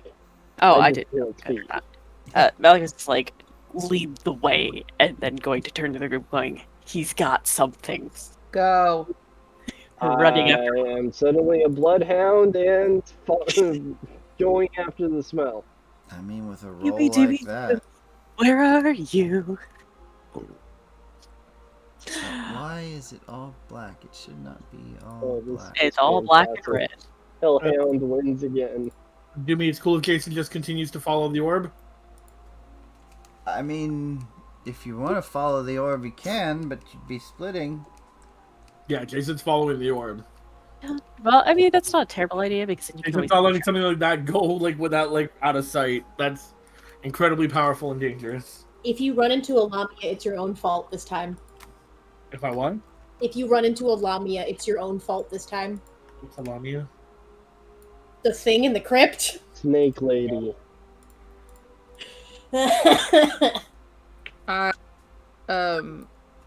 send a message to Jason and inform him what's up and tell him to keep me posted if there's any changes. No dying. Okay. We have an amber. Just as a footnote, as soon as Hawks finds the exact spot that it's at and leads them to it, he's wagging his tail like a good boy. You're not getting pets. Rude.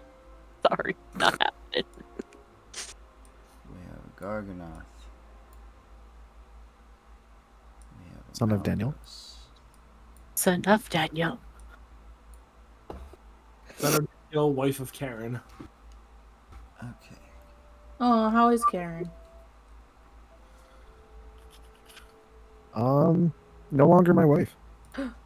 Gamble. Love it. Mutual terms, or was it messy? He may not want to talk about it in public like this. Yeah, we're trying to save a town. Mia, please. Sorry. As you all rush down the streets, chasing after Hawks, Hawks stops and points up to the rooftop. There you see a familiar figure wearing a mask draped in yellow robes.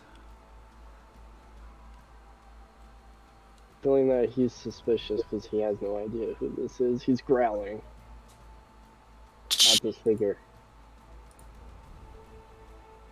I sent a message to Jason to tell him what we found. Mia wouldn't recognize. I would say I don't recognize. Would I recognize him if I even saw him? We don't recognize, but it looks like somebody's probably not doing something good. I didn't say I found the bad guy. I just said I found something. If He she, only- if you actually projected me that picture, would it mean anything to me or no?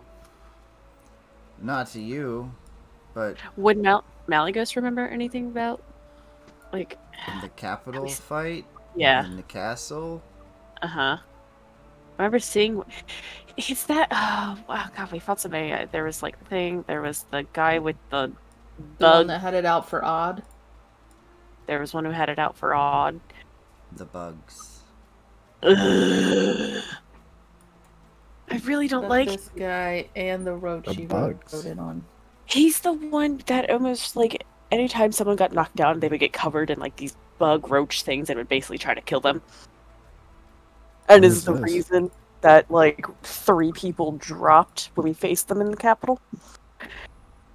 And I don't think we've gained any levels since we fought them in the capital. Let's kill him. A week. Yeah, let's try to blow his head off. It's just him. We don't have to worry about a giant. Nothing. It's just him. We The can do that. moment you say it's a bad guy, Mia's like, okay, thanks, that's all I need to know. Boing! Yeah, Fox Malleus would be follows suit. like, Malleus would tell me, they're bad. We fought them in the capital. Watch out for the bugs. Are we No just bugs. leaping into action? Is that what we're going to do? Yep. Or Have Hummier. you met me? All right. Let's roll. I'm on a initiative. broom and I'm full. I'm not on the map because the ball's not on the map, or what? No, you separated from the group. Well, I didn't know if this was like the whole, like, I didn't know how far. Yeah, no, it's fine. Okay. I mean, I'll- as soon I'll- as Mia would send that message, you could start making your way back. I don't necessarily know, because Jason doesn't know anything about this guy. He doesn't necessarily know how tough he is, so Jason might still think the ball's a big a threat right now. And, like, Alright. towards if there is any survivors Or breakfast. or breakfast. Or death because you aspire to be alone all the time. There's a literal ball that is sucking things in, and if it gets, like, out of the town and continues to move, it's going to get worse. Unless Jason can figure out a way to deal with it, he's going to follow it to try to at least protect anyone else. Blah, blah, blah.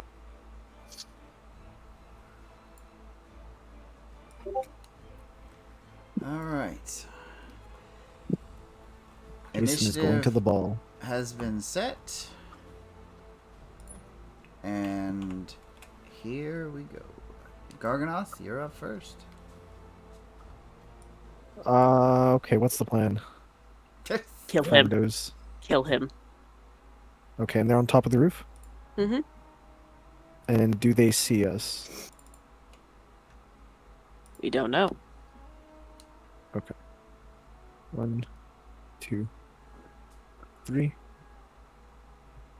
4, 5, 6. Garganoth is gonna zigzag through the courtyard, maybe half unnecessarily, going from cover to cover. And then we'll prepare an attack action to step out one tile this way and yeet whelm. If they do anything offensive or if another party member attacks. Okay. Kyrie, you're up. Kyrie is going to kind of stay back at the moment because danger, don't run to it. But she will move a little further away so that it's not easy to just like fireball. Not a bad plan. Yeah. And then actually, I'll go right here. And I will prepare. I can't prepare cantrip, right? Or can I? You can, I believe. Okay. I'm going to allow I'm it. going to prepare my Secret Flame in case.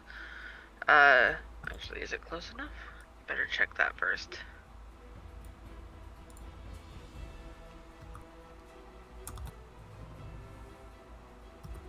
It is. So if it starts attacking us, I'll use my Sacred Flame on it. Okay. And that'll be it for now. Garganoth, I'd like a dexterity save from you with disadvantage. And I assume I don't see this, whatever it is coming? Correct. Okay. Ooh. No. Garganoth, there is a rumbling a split second before the wall you're standing next to shatters.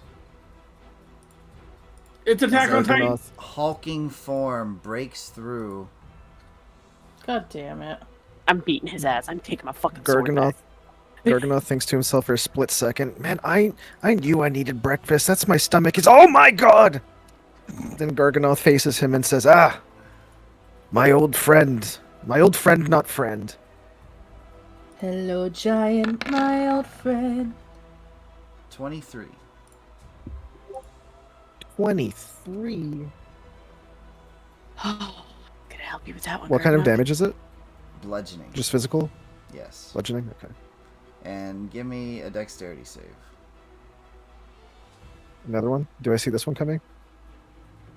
No, this is well.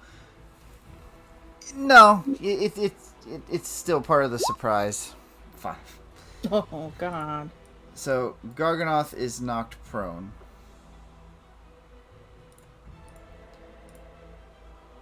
As this thing hulks over him. I'm a prepared action. Yeah, you're prepared action.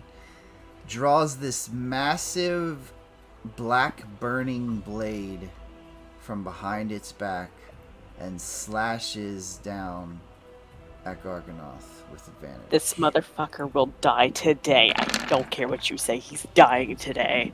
17 misses. So Garganoth rolls from his prone position as the flame strikes the cobblestone and misses. But with the free hand, he gets his second slam attack. Or no, just one slam and one sword. Yep. Never mind. I'm gonna turn you into a puddle of pudding, asshole! Oh, look. Our friends are back. Malygos is glaring at him like he will die today. Mia, you're up. Oh, wow. God damn it. Okay. Alright. I had a plan, and then he showed up. And our ranged people aren't here. Nope. And I look around at everyone, and I'm like,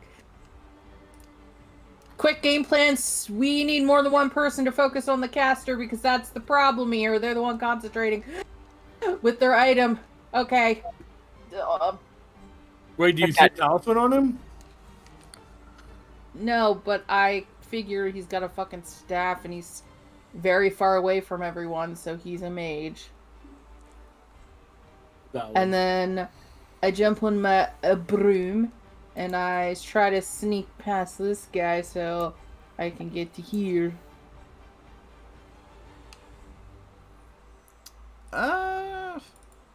Because of his height, he does take a swipe at you. But he's engaged. He still gets a reaction. He's the high ground. She's coming in low. Yeah, I go by his feet. Oh, you go by his feet? Knock that No, bitch I don't want to on be his stepped on. I don't want to be stepped on. ass. Knock that bitch on his ass. Take the high ground, Anakin. He gets a swipe at you. Alright. 21. That hits. Oh no. Yeah. I don't have shield anymore. Back swinging with this large black flame blade. Mia, Wait. You're caught for 11 slashing and 8 fire. Oh. As well Sorry. as 10 necrotic as the black flames lick at your skin. Excuse me. That's my sword. Sorry. Oh my. Wait, so it's 11, 8, and 10? Yep, So 29. correct. I'm going to bonus action Boots of Haste. Okay. start getting all fancy footed. Take my 3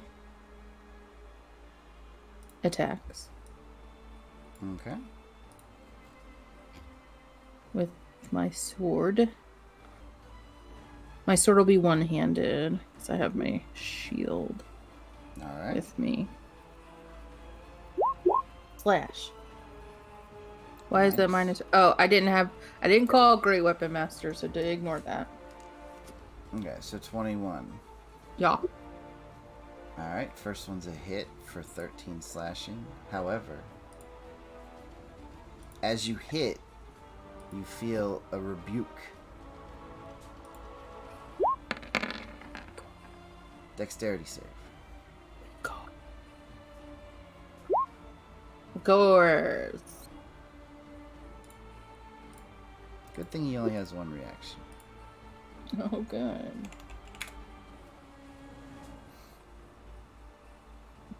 How much yeah. am I being rebuked for? 27 fire Oh damage.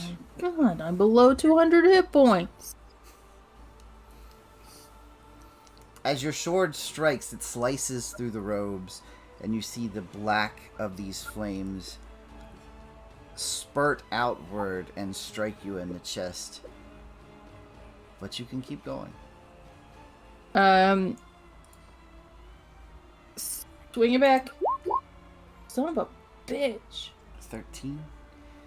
As you swing the second time, it kind of sidesteps as your blade crashes into the shingles of the roof. Miss. Coming back up from the bottom in the upswing. Your third slash strikes it across the chest, and it hisses as it reaches up and grasps. You see under the robes that you've sliced this strange silvery pendant that's like a goat skull holding an orb within its mouth. And then for my hasted action, I'm going to get him again. And I'm going to try to repeat what I just did so I can knock that off. So you're trying to disarm, but instead take the pendant off. Yeah, I was trying to focus that on, like, slashing where the pendant is to see if I could, like, slash through the chain part or crack it, damage it any kind of bit. I'm gonna say that you're able to slash it and the pendant drops, but it slides down the curve of the roof behind the figure. That's fine.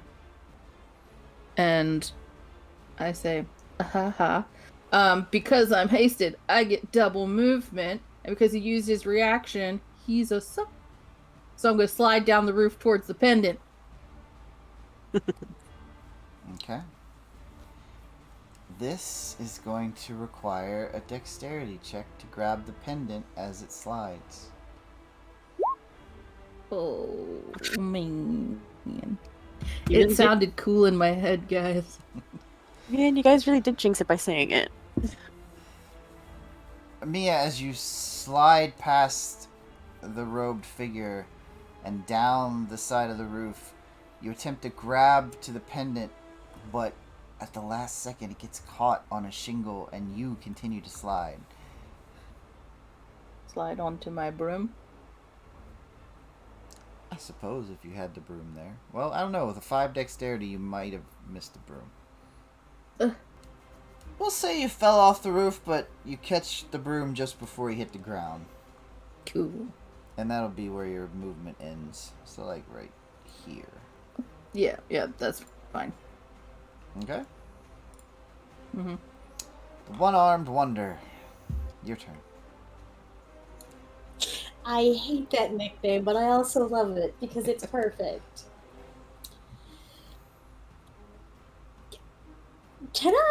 Am I able to see tall, dark, and yellow? Oh, yes. Okay, very good. Very good. I'm going to call out to Malagos and go, the one in the robes, right? Yes. And then I'm going to look at that motherfucker. I'm going to chant something in Draconic and cast Immolation. I know what you say. So you would hear me say, deep-seated flames burn him. Ooh. Dumey, Yes. Jason would be on his way back now. Okay. Right. You have the rest of this round and one more full round before you can make it back. Yeah, that's fine. So 12 seconds. That's fine. Jason would just be Okay. like literally running back. Because where you are, as soon as that pendant was dropped, the orb stopped moving and is just hovering there. Yeah, Jason would be heading straight back. Of course, it stopped in the middle of a building and is slowly sucking everything that was that building into itself, but it's not moving anymore. We can't win them all. Running as fast as he can. Alright, Immolation. You're aiming for the one in the robes. That is a dexterity save of 17. Damn it. And is that half damage? Yeah, half damage on a success, and he's now on fire. On a failed He also save. casts a bright light for 30 feet. Oh, that's good. That's funny. Well, he's not on fire because he made the save. Boo. Oh, But yes. He does take 10 fire damage. I'll take it. Him being on fire would have been better. I tried.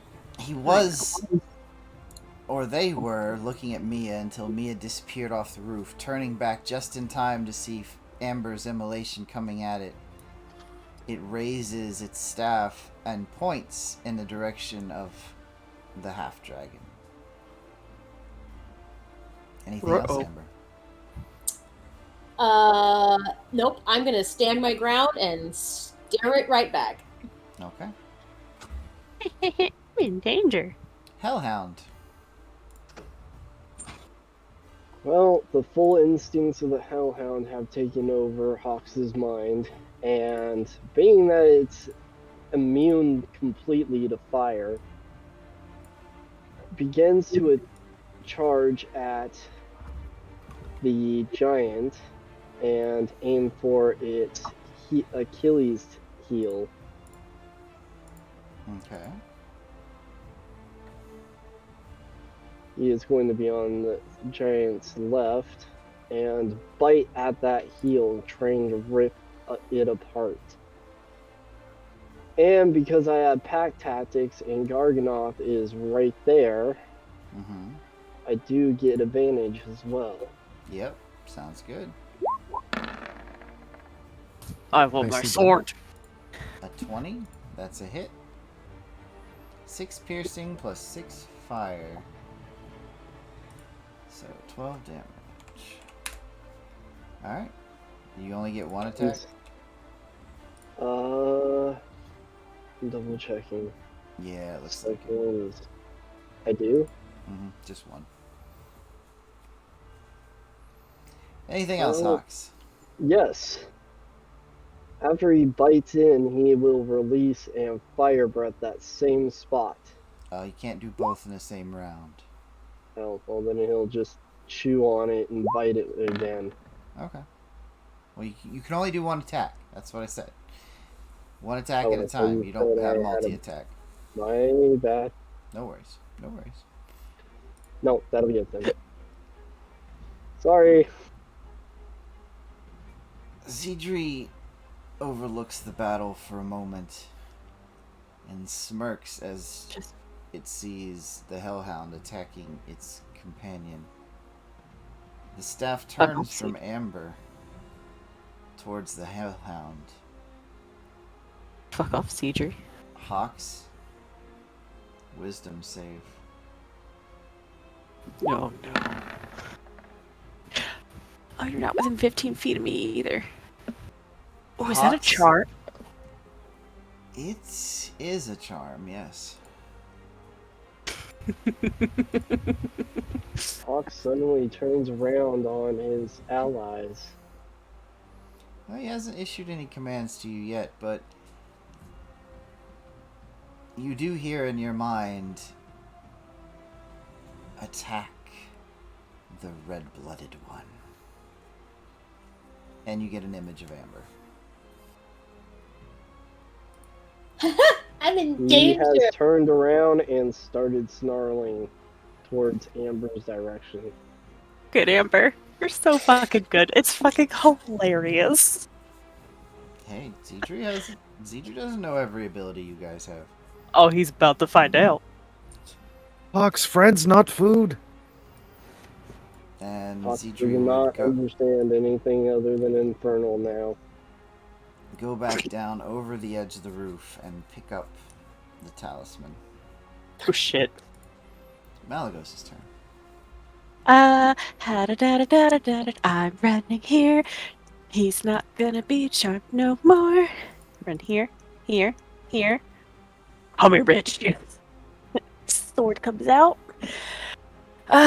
One Hawks, you're freed from your charm. You're very welcome. Also, Boop! I have an aura. And you're a friendly creature. Or no. Nice. Yeah, I can still Yes. consider him friendly. He's my friend. One second here. Does that apply to existing charms? I mean, like, I know he's my friend. I know he's hawked and he's turned. He's been I'm just a charmed. mindless beast right now. Because that's what we did. Well, they weren't hostile. He's not hostile to me. I'm hostile towards anyone that's attacking the robed guy. I know, you were hostile to the red-blooded one, Amber. That's exactly what he told you. I don't know Amber. There. I'm rolling the dice here. Hold on. Oh, no. This is fine. This is fine. So, okay. So I checked Jeremy Crawford, and he even says that Aura Devotion is unclear. It's up to the DM if the aura just prevents people within the aura from being charmed, or if it actually ends a charmed effect. It has. You've ruled that before. Have I ruled that before? When we were in the capital and all those people who were charmed were running and filling and being that horde in the stadium when we were in the healing room, anytime they came near me, they stopped being charmed. They were charmed before they got to me. I think I had to roll back then too, didn't I? Because I couldn't make a decision. I don't think you rolled. You just said, yeah. No, I rolled quietly. Oh, I didn't know you did that. Malagos, I'll tell you what. Give me a religion check. Oh, fuck. Actually, not that bad. I'll let Hawks redo his save with advantage. Does it help that I'm also now near Hawks? So now he also gets a +3? Yep, that works too. Not enough. God damn it. Hawks is still snarling and growling at. No, the spell saves a 24. Wow. Yeah. Well, as a bonus action, I'm going to invoke Thunderous Smite. Plain longsword, swipe. First swipe's gonna have Thunderous Smite on it. Please let me fucking hit. Oh. Roll me an extra D8 and an extra 2D6. There's a D8. You said 2D6? Mm-hmm. Okay, so the Radiant doesn't go with the Thunderous Smite, but this thing does have to do a Strength save. Alright, so we have 5 plus 9, that's 14 thunder. And then another 7 and 5, that's 12 slashing. And then 1 and 7 radiant, that's another 8 radiant.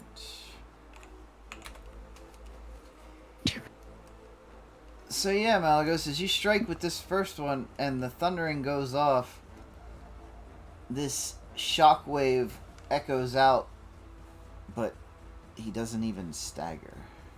That's fine. I don't give a shit. I don't want him to stagger. I want him right here. He's getting smacked again. Okay. 18 is a hit for 7 and 9. 16 points. Okay. Anything else? No, that's literally everything. That's my bonus action.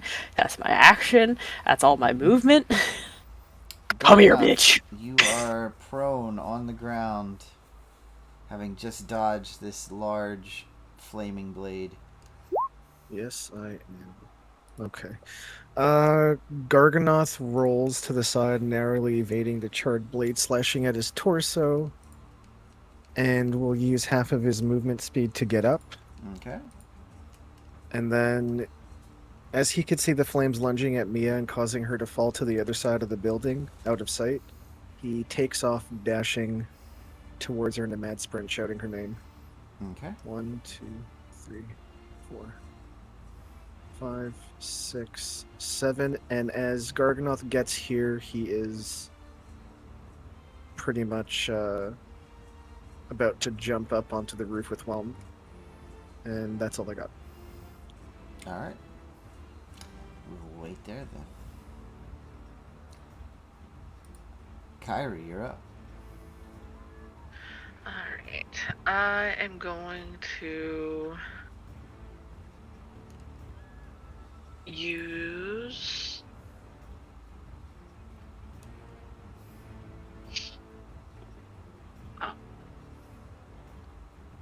just one quick moment. I just remembered something that I never freaking use. Okay. That would be the good time. I hope this does good.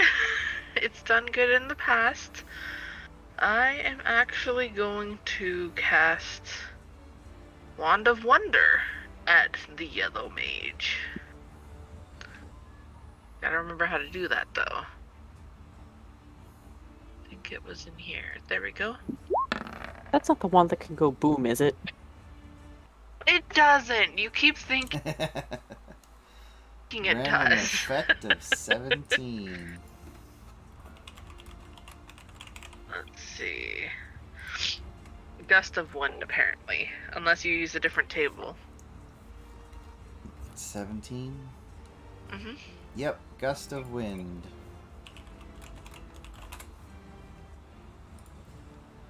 Gust of wind is a level 2 spell. A line of strong wind 60 feet long and 10 feet wide blasts from you in a direction you choose for the spell's duration. Each creature that starts its turn in the line must succeed on a strength saving throw or be pushed 15 feet away from your direction. Any creature in the line must spend 2 feet of movement for every one it moves. As a bonus action on each of your turns before the spell ends, which is up to a minute, you can change the direction in which the line blasts from you. Nice. So for right now, aiming at the yellow robed asshole. It doesn't even make it to him. What? It moved. 60-foot line. However, wait, would I even be able to see it anymore, or did it move down on the roof slope? It moved down on the other side of the roof, yeah. Was I still able to see it? Probably not, no. Then I wouldn't have gone after it. I didn't realize it had moved. So would you went after the red one? Yes. Probably not the greatest idea, but yes. Fine, I'll just beat into his skull. Yeah. Let me fight him. I got it. It's fine. Okay. Anything Yeah, else? Is there anything you do before a certain Nami Nom goes Nom on Amber. And then maybe what it was. Time bomb's ticking. I don't think I have anything that could help with that. How did we get you out of your hellhound? Did we just punch you in the face? Essentially, it's like a polymorph. As soon as I hit 0 in the Hellhound, I get back to normal form. Alright, you might actually be more dangerous than normal form. Anything else, Yeah. Carrie? No. Well, yeah, I'm gonna kind of back up just a bit. Because I Okay. don't want to be that close to the giant. No. No one wants to be that close to the giant. Alright, it has to succeed on a strength save.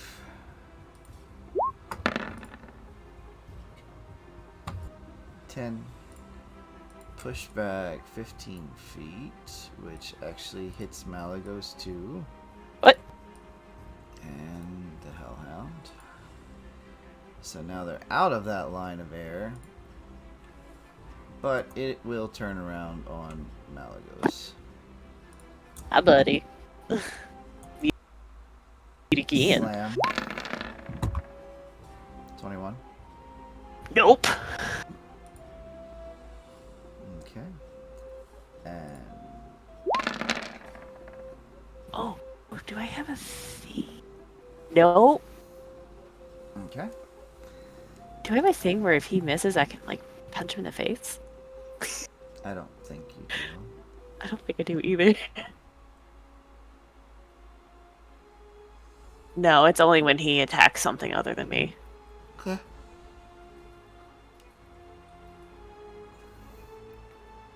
And yeah, that's gonna be the end of his turn. Mia's turn. Yes. While I was gone, the mage took their turn. What did they do? They charmed Hawks as a hellhound, and then Mhm. went and picked up the talisman. Mm-hmm. Okay. Hawks So is also charmed. Yep. Hawks is charmed to attack him. Well, I don't think we know it yet, but It was a mental command. yeah. Well, out of player, Hawks is about to attack Amber. But we don't know that because he hasn't moved yet, so this is gonna be fun. I think he growled at me. Oh, that's right, he did. He turned Yeah, his he snarl at turned you. and Turn snarled. and snarl. Okay. I'm gonna try to, for my hasted action, I'm gonna try to rip the. I'm on my broom, so I'm gonna fly up to the other level, and I'm gonna try to rip the amulet from their hand. Okay.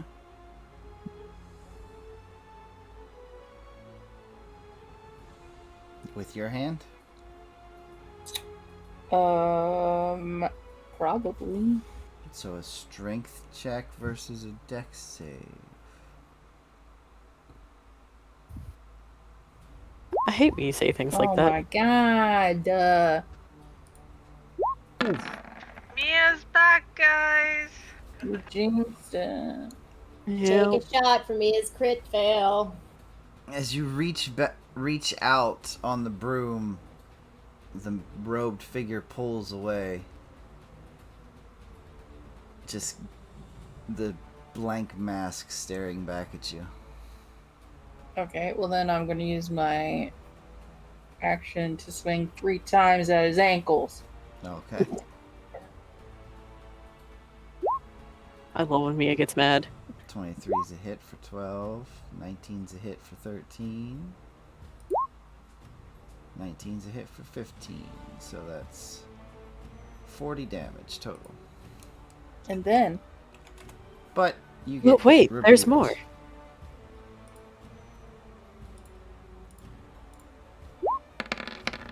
God damn. Oh, Whatever I that know. was. that was me trying to click on show spell description, and then I forgot it doesn't work. I'd asked for a dexterity save, but but what? Do it. Go for it. I believe. Cruel Doomer. That is just cruel. Let's go. 26 I fire think. damage. Uh, Okay, could have been worse. Yeah, it could have crit failed again. I've almost taken 100 points of fucking damage just for this Jesus. goddamn rebuke and that stupid giant. That's why I'm coming to help Firefighter Garganoth. Alright, there's more, Mia. What's the more? I'm going to do what's he called? Action surge. Ta-da! So I could do it all over again. Okay. Action surge. I'm going to try to Not die? that, but pull this guy off the roof. Okay, another strength save. A strength check versus dexterity save. As strength checks are capped. Strength saves, I would have much better. Yeah, but a check, that's pretty good. 20. 20. Hella good. Fuck you, It's not Djruthourhi. good enough! Mia attempts to grab for the pendant, and the figure sidesteps and pulls away.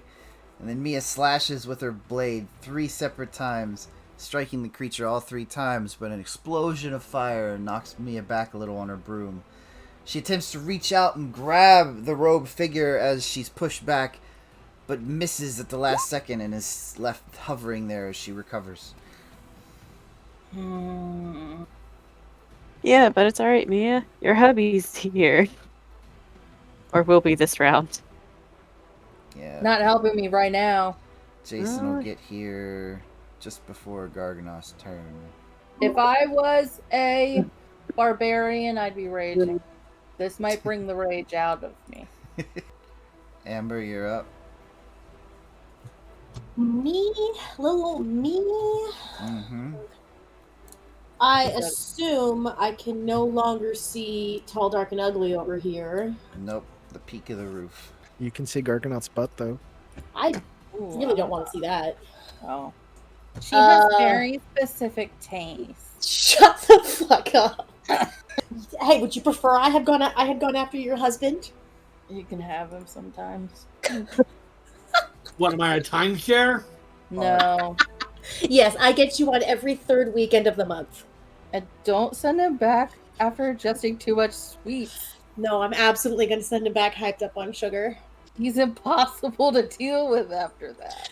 Even better. Oh, shit. Let's see. I feel like I try to be Garth's hype man and then you just diss him like that. Okay, it was too far away to hear it. It's okay, Garth, you're too good for Amber. Her tastes suck. That's right. That's right. Amber, what Amber are you doing? Amber is going to... Watch out, you only have one arm left.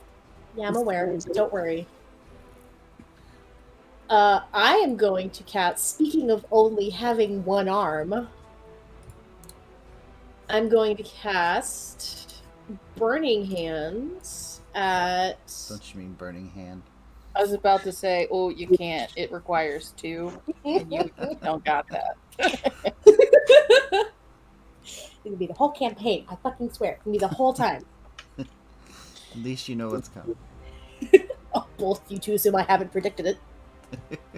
I'd be offended if it wasn't. I'm going to cast Burning Hand. Good. At level 3 on the Colossal Titan over there. Okay.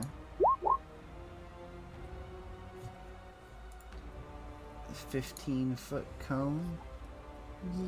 You're probably gonna have to get closer. I'm gonna have to get closer again. I will come right up behind it.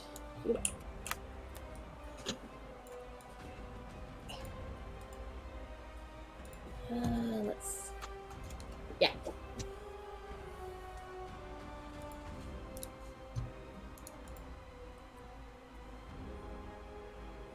Alright, as you cast Burning Hand, let's get a dexterity save going.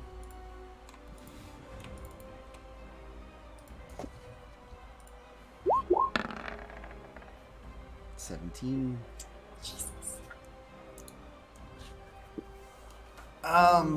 You have to be Gamer over. has the audacity to roll like this. Hey, this is like the henchman of the big bad. Like it's gotta. I'm not even. Blah sorry. blah.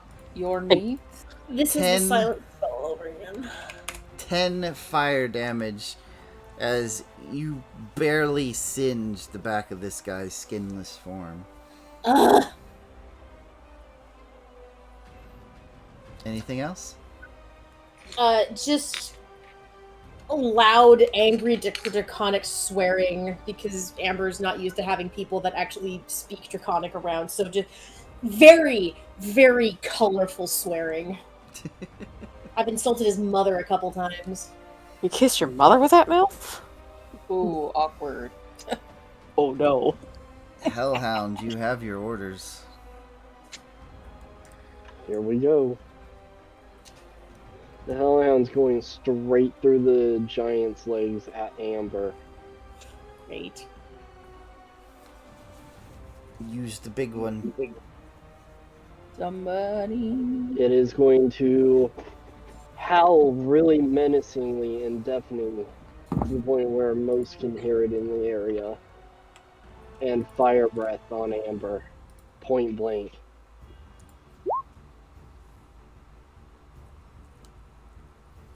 Dexterity save, Amber.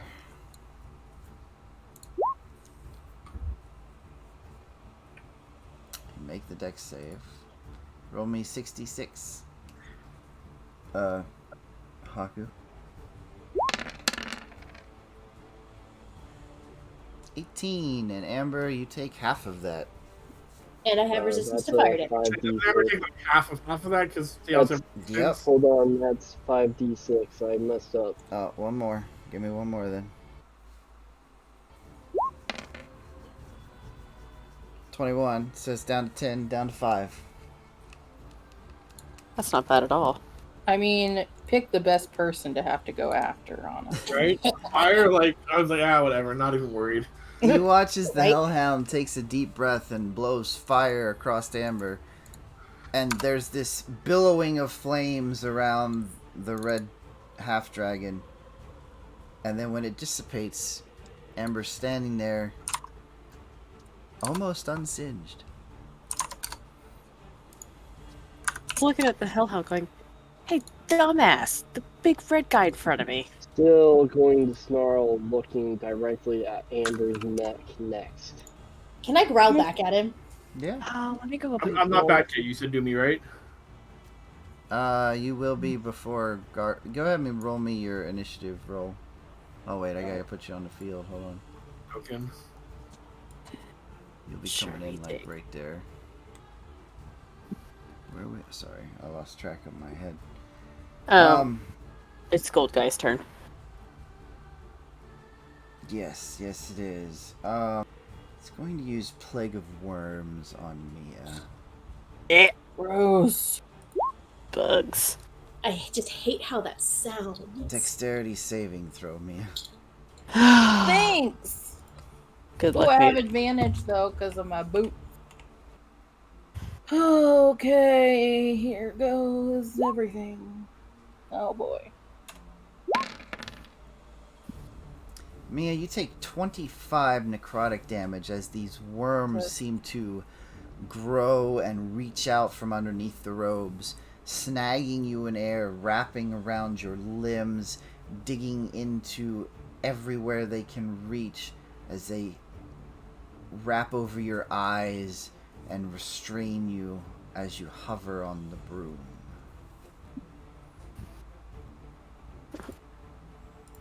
This is why we said watch out for the bugs.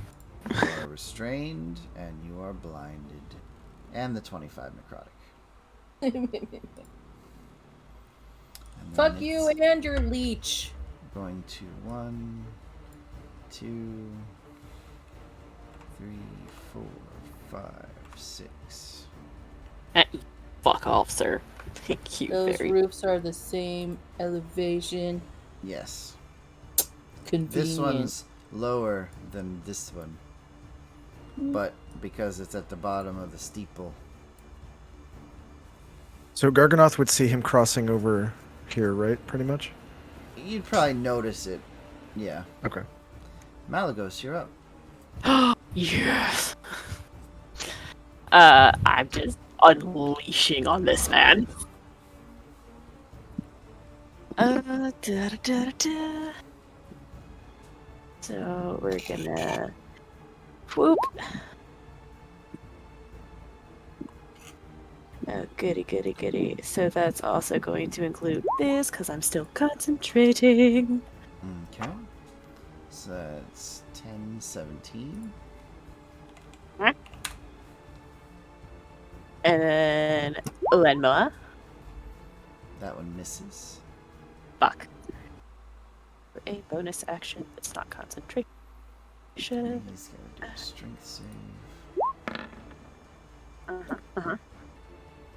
It's the strength. Knocked save. 10 feet away, which hits both Amber and the Hellhound. Both of you need to make a dexterity save. Amber's fine. Hellhound's fine. Both land on your feet. No, I don't have anything for bonus action. Okay. Yeah. Garganoth, you're up. Garganoth notices the evil wizard guy running across the bridge and will, well, not the bridge, but the roof. Mm-hmm. And as he's jumping up, he roars, "I just got Mia back and I'm not losing her again. I've had it with you people trying to take more of my family away from me." As his eyes roll back and he goes in a rage. Oh my god, I'd cry. And he runs towards the wizard, probably about here, and then will attempt to grapple. Like, wrap my arms around him in a bear hug. Son of Daniel, son of Daniel. Strength check. Oh, thank God. Alright, you've grappled with the mage. Alright. It is And restrained. For my... So I read grapple, and I'm going to tell you what I'm trying to do, and you let me know how it works. Since I have extra attack and I'm using the attack action, I would like to try to suplex them backwards headfirst through the roof and through the building. That would be a regular unarmed attack, so 20 plus your strength. Yeah. I've never wanted to see a crit success more in my life than right now. So what do I roll? Unarmed strike? Yep. With advantage because of rage or normal? He's raging. Yes. He's pissed. If he reckless, it could be. Oh, please, let God. Yeah, go you'd have to through. reckless to get advantage. Oh, that's your first attack. The grapple was the first. So no advantage, but still. You get your unarmed attack. Okay. Let's go, Garg. 12. Gar, as you try attempt to pull back and to perform this move on this robed figure, his feet seem to be clinging to the ground. You just can't flip him like that. You still keep your grip, Okay. though. He's still restrained. I will use my bonus action attack to attempt to suplex him again. Okay. Garg. Really, let's suplex him. This time, you do. And picking this thing up, ripping it from the floor as pieces of the tiles come crashing. Give me a flat strength roll to see if you take him through the roof. With advantage. Suplex City, Garganoth. You are able to suplex him and the roof cracks, but you don't take him through. Okay. And I'm going to give you 10 bludgeoning damage. He'll say Alright. he's Probably got a killer fucking migraine now. However, as you do this, Garganoth, the thing hisses. Release me or your friend will suffer. And 3d8.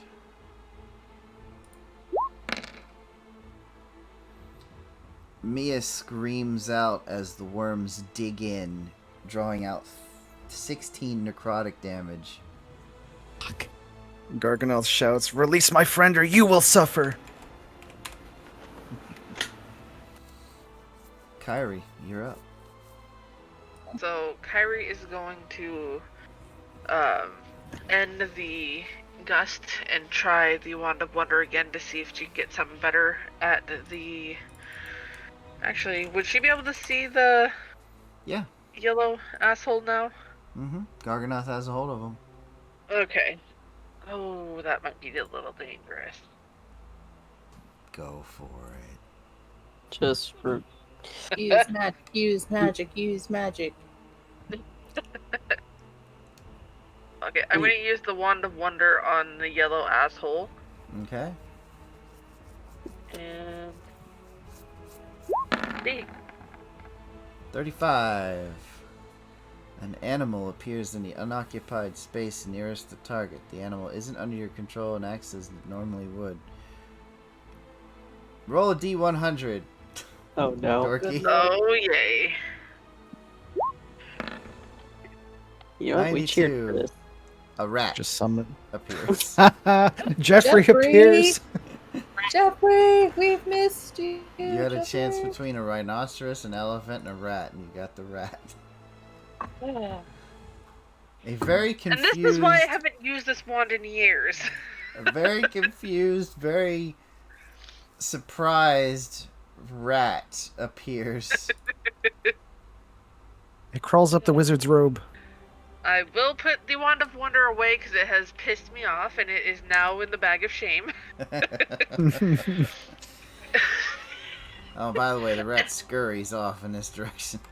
Aw. Yeah, I'm not surprised. Poor little guy. Poor thing. And I will end my turn for now. Okay. It's going to jump over the Hellhound and Amber in Kyrie's direction. That's Oh, no. rude. Hey, I wasn't done with you. Was it prone? I thought it looked like it was prone. It got up, used half its movement, and then jumped. Give me a strength or dexterity save, whichever you want.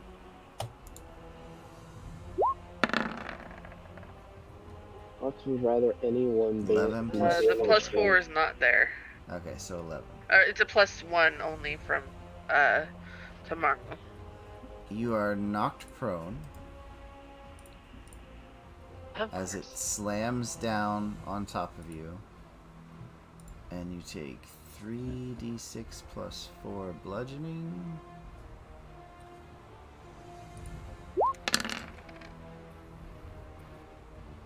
So 16 bludgeoning. And 3d6 plus 4 slashing.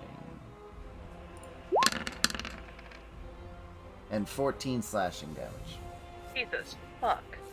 Ouch. Yeah, I told you, he fucking hits hard. Don't worry, Kyrie. Ow. Don't worry, I'm coming. Wasn't done with this bitch. That's Jason's turn now. Jason finally came down the street. Making my way downtown. You can probably just see the Hellhound attacking Amber and maybe a bit of Malagos over here. You can also see the robed figure up top with Garganoth having suplexed him. I don't think you can see these two yet. That's fine. I see the guy that Garganoth's holding. Yes, up on the roof. Jason is going to cast his new favorite spell. Uh-oh. Uh, Go on. and shoot at this dude. Okay. It worked so well last time. no. Intelligence save. 14. He's incapacitated until my next turn. Nice.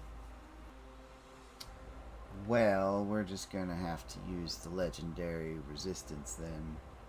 Oh, What? I knew it. And he takes... How does he have a legendary resistance? He's a dragon too? What? No, he's like one of the fucking big bad goo things. All villains of a certain level have legendary actions and resistances. Well, why do they all have to have legendary resistance to psychic? It's to anything. The resistance is level, to it doesn't saving matter. throws. Oh. Yeah, they can choose to succeed on a saving throw if they fail. And yeah, we've already seen a legendary action. It's what it used to feed off of Mia. Anything else, Jason? Nope. Mia, you can attempt to get out of your plague of worms Oh, can I? at the end of each of your turns. With what? A dexterity save. Ugh. No. Oh my god, why? Why? I have not rolled a dex save over a 10 In a year. with advantage. Mia's left to struggle with the worms crawling all over. Ugh. Amber facing down the Hellhound after being pushed back. Would I have heard Garganoth yelling at Tall, Dark, and Ugly? Oh, yeah.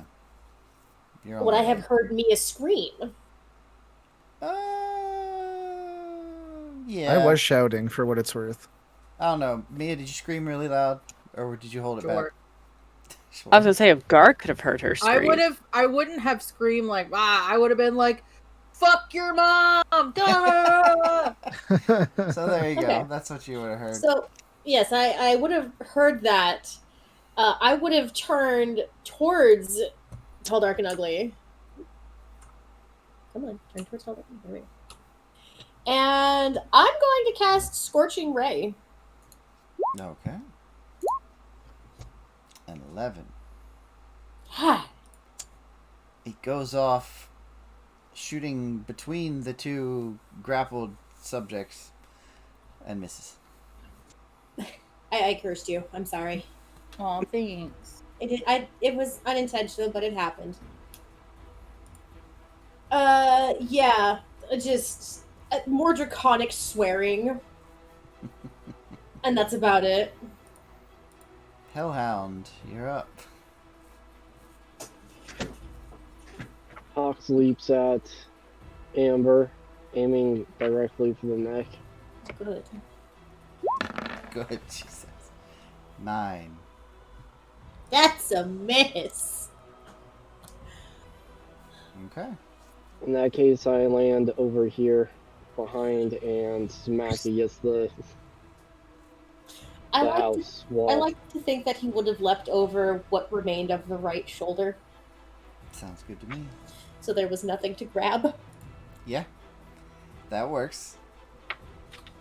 Hopefully by now it's clear that something's wrong with Hawks.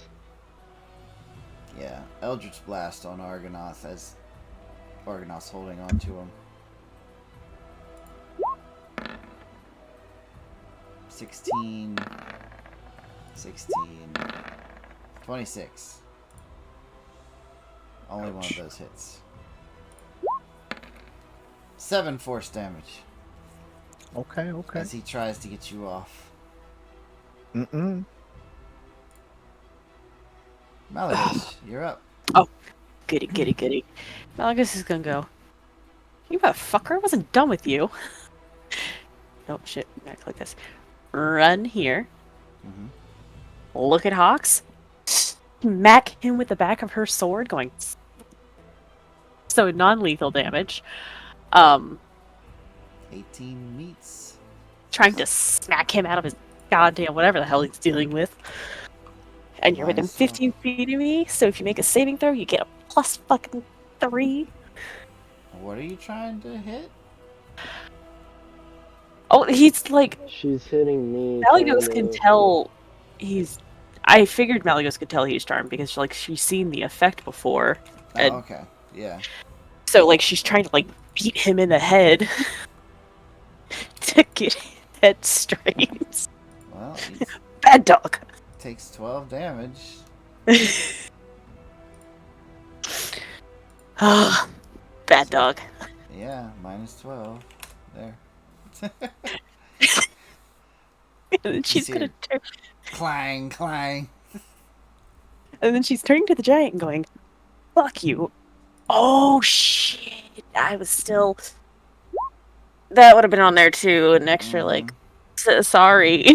Forgot about that. 7 thunder damage, and Hawks, you need to make a strength save. Bye. You take an extra 7 damage, and you get pushed 10 feet away and knocked prone. Bad dogs. You just hear a really pathetic yelp. Good. Turn to the giant now. I want to like swipe at his Achilles tendon and try to like slice it and sever it. Is what I would like to do. You indeed slice, but a 2 and a 5 isn't enough for a debilitating blow. It does take Not 7 yet. damage. It's not. Okay. Okay. I can make a wisdom save right now, can't I? I didn't do that yet. Oh look, you're within 15 feet of me. Added 3 to that, sir. Oh, Jesus Christ. Still charmed. Yeah, you took damage. Oh. You can take a wisdom save. Yep. Oh, we're never gonna get you out of that. We're just gonna have to beat you. Anything else? No, I don't have any non-concentration bonus actions right now. All right, onwards. Okay. Legendary action from the robed one. Feed.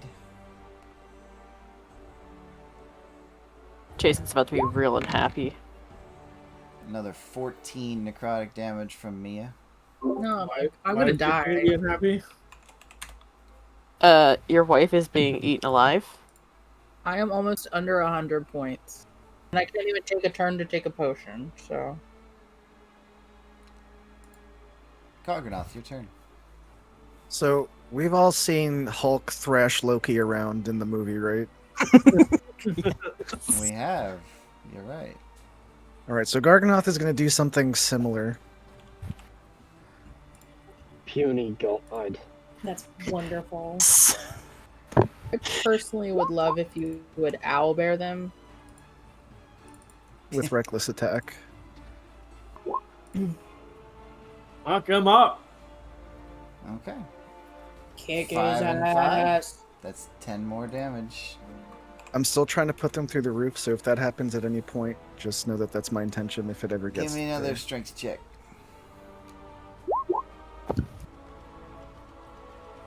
Well, just 26. Yeah.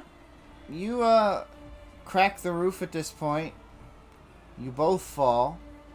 You both take 2d6 damage. 5. Do I lose my grapple on them? Give me a strength save. Yeah, you keep your grapple for the moment. But when that happens, you are going to get rebuked. That's fine. Dexterity save. So many saves. this game. I'll let you decide if danger sense applies. I mean, even if it does, you still didn't make it. And Hellish Rebuke is fire? Yes, 30 fire damage. Okay, Garganoth's cloak glows red and looks like it absorbs some of the damage. Alright, 15 fire then. Nice. Where the hell did you And pick that up? a long time ago, when we were all choosing our rewards and wrote it in the channel and stuff. This was Nice. Fiend's Embrace. Okay, so then I will... So I land on top of them, I'm still grappling them. I guess for flavor, let's say I'm straddling them on top and trying to like wail into them with unarmed strikes.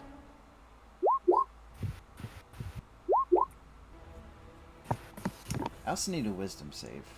Gar. I have advantages on maybe that's just a cleric thing. I don't remember actually. Okay, thank you. So 21 more damage. But this is just unarmed, right? Yeah. Alright, so 10.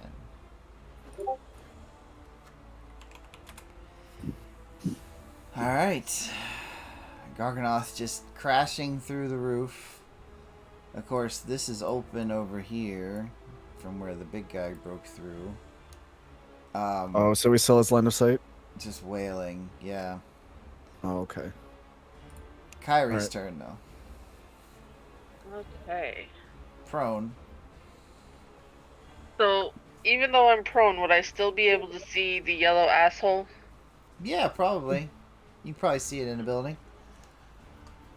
Okay. I'm just gonna remind you, you have a very dangerous red giant on top of you. Think not Yes, well. I'm very well aware. I Like was what? asking for a specific reason. I Do am going to say, put my hand on, up towards the giant, because it's the closest one. Mm-hmm. And I am going to say, Tamara, banish thee, but also use a higher level slot to try to banish the yellow asshole as well. Oh, okay. I That's a called level you for that, but 5. god damn it, I wanted the sword first. Send one creature at higher levels. Malagos will get that sword back one day. Yep, it's 30 feet. He rolled a 1. Even with advantage, nope. Hey. Oh my god. Nice. Yeah, you banish both of them. Hopefully forever. If they're not from this plane, maybe they can go the fuck away. You just have to maintain concentration for a minute. Yep, I will sit there and concentrate. Well, actually, I will not sit there. I will scoot my ass back a little bit. Wait, but And I will if sit there and concentrate. Remy, you're up. Am I still bugged? literally nothing I can do, there's no one here. Actually you are, because that doesn't require concentration. Jason will go over here and ready his poison dagger to slash the dude as he comes back. Okay. Mia! Break Yes. free! I want to break free! You need that on your soundboard, Doomer. Looky there! She What's the save? 17. Oh my god. You did it! Okay. Woo, that's the end of my turn. Mia tears through the worms with sickening rips and squelching sounds, pulling worms out of places she probably doesn't want to mention. That's right, the exploding soap will get it. That sounds so Fantasy uncomfortable. streamer, I'm concerned. Armpits, Mia. Armpits. Not gonna kink shame.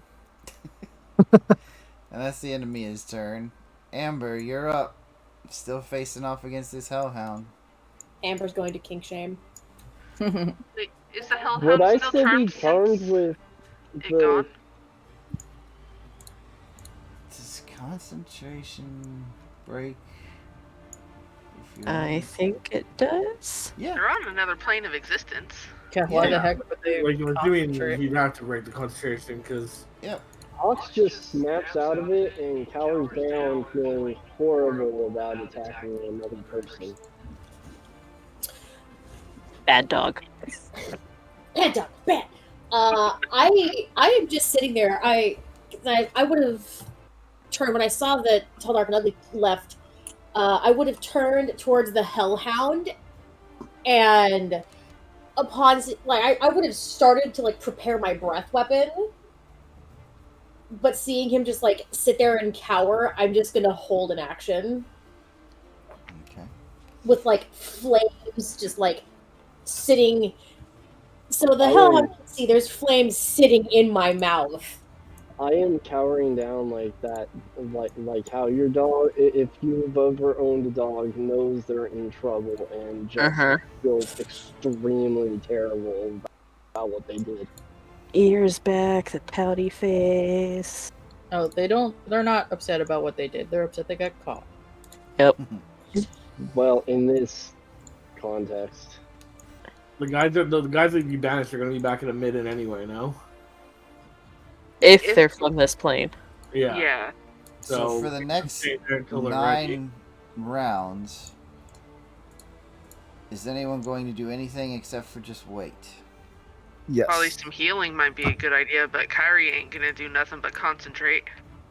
Malagos is gonna, like... Alright, I'm going to go through the turn order. Just tell me quickly what you're going to do so we're not sitting here for 9 rounds, okay? Hawks, Hellhound. I am just curled up, upset, doing nothing. Okay. Malagos. Would I have heard Mia's screams? Oh, yeah. Okay. Malagos is... Yeah. Malagos is gonna yell at me like, Mia, come here, are you okay? And then basically been waiting to try to meet up with Mia somewhere so she can, like, heal. Okay. Garganoth. How structurally sound are the walls, or do they really look like they're coming apart-ish kind of thing? Give me a perception check. Are they made of stone? Wooden construction. Still on fire. Probably not a good thing. Okay, Garganoth will dash crashing through this wall. Give me a strength check. With advantage. Just all that on the building. I assume I'm taking some damage from this, Yeah, even if it's a little bit. but you know what? I won't make you take any damage if you give me your best Kool-Aid Man impression. What if I want to take some damage, hypothetically? So you can stay Continue raging.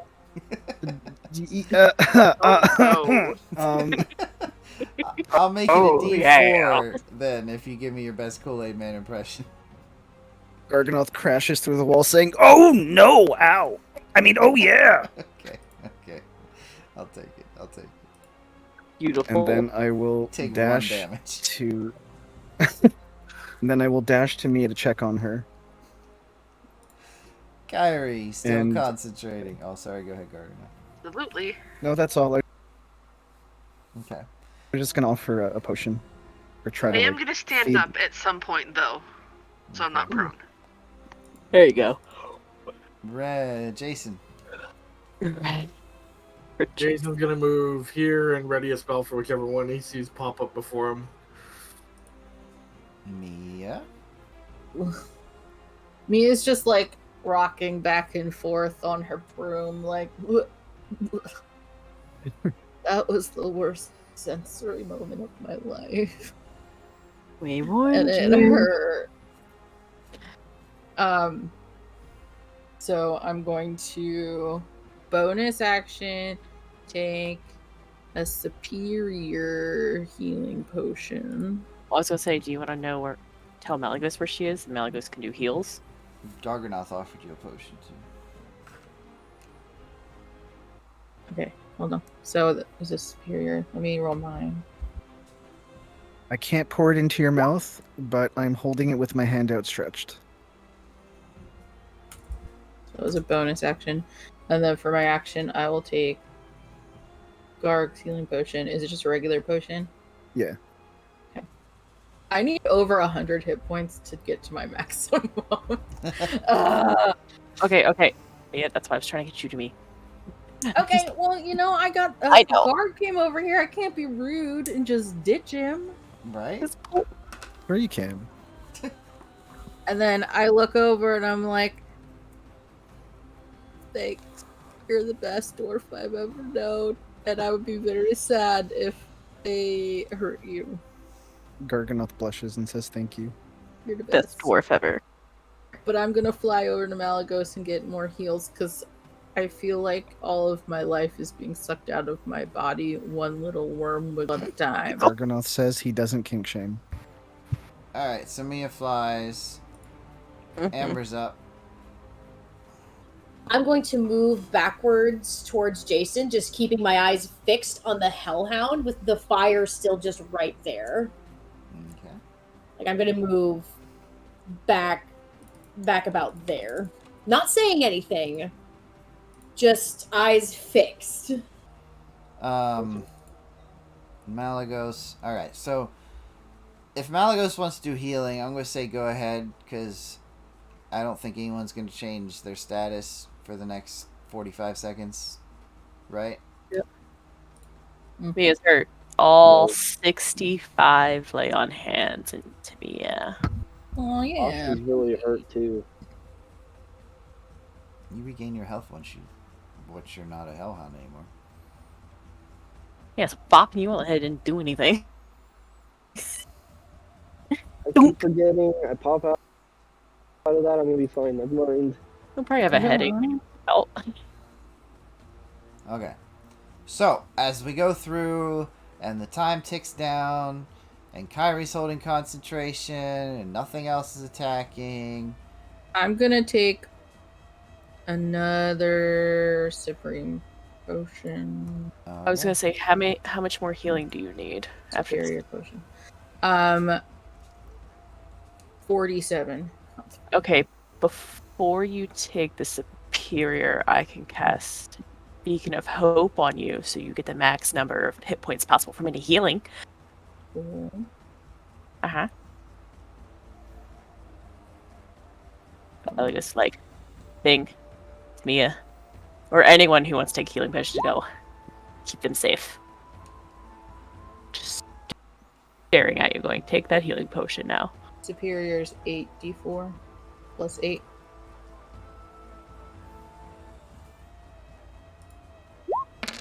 So you would get the full 40. 8d4 plus 8. Yeah, that's 40, right? Yep, 40. Mm-hmm. Boom. Ooh, so close. I was gonna say, how much more you need? I can cure wounds you and give you a 1d8 plus spell modifier 1d8 I need plus 7. Done. Cure wounds. Oh my gosh, I feel so good now. Wow. Still have all I'm those ready. bites from the worms, though. Shut up. No, I don't. Nope, they heal. They heal with the cure wounds. Nope, they're gone. Yeah, that's why we stayed away from that guy. He almost killed our group the last time we faced him. I think 3 of us dropped to those stupid bugs of his. When did you fight them before? So, we were at the tournament that was in the capital. Yeah. You're Yeah. talking like this didn't happen 5 days ago. Sorry. Way back when there was a tournament in the capital. They attacked the capital and stole. Wait. You guys want to talk about how long that was? Did Mia literally say it was 5 days ago? Yeah. To Mia, it's been 3 weeks. Oh. Maybe almost a month at this point. Oh shit! Oh. Where did you go? The fucked Mia up went on a time. vacation. Probably 2 to 3 weeks. Yeah. It was a quest. Okay. Well, it didn't feel that long. And you had to go from the capital to the Elven city. What I'm trying to say is this is the point where you guys realize that more time has passed in the elemental land of air than just one night. Oh shit! Sorry. You seem to think that my memory doesn't go past 3 weeks. Come on. This just happened. I was in the capital with you guys. No, we got some real bad danger. We all almost died. A silver dragon saved us and took us to the elemental plane of air. We were there for what felt like one night, but apparently it was a lot longer than we... Holy shit. Oh shit. We don't have time for you to sit here and go through an existential oh shit crisis. Malagos is going to give me the spark notes of what they realized in the Era of Elemental about like the Keys of Ternok and everything. The Shadow Assassins. And catch me up, be like, yeah, we figured this out. And That's I'm like, fine. you do realize who Charir is, right? No. We've met them before. Oh no. Back years ago. Remember when we were dungeon delving, right? Malagos And we had gotten something, and this fuck all person showed up, took our rod, and left. Malagos wasn't there. That was Lavierga. Oh, damn it. Well, I would say, okay, fine. We've met, our party in general has met this person before. Kyrie would know, Kaylin would know. What do they look like? Uh-huh. Ugly armor, cloak. I think Don't during the talk to course Amber about it. Amber's real sore. during the course of this conversation, I believe a minute has passed. And Kyrie, as the spell ends, the barrier falls from around the city. And all that's left are the fires. You are no longer in combat.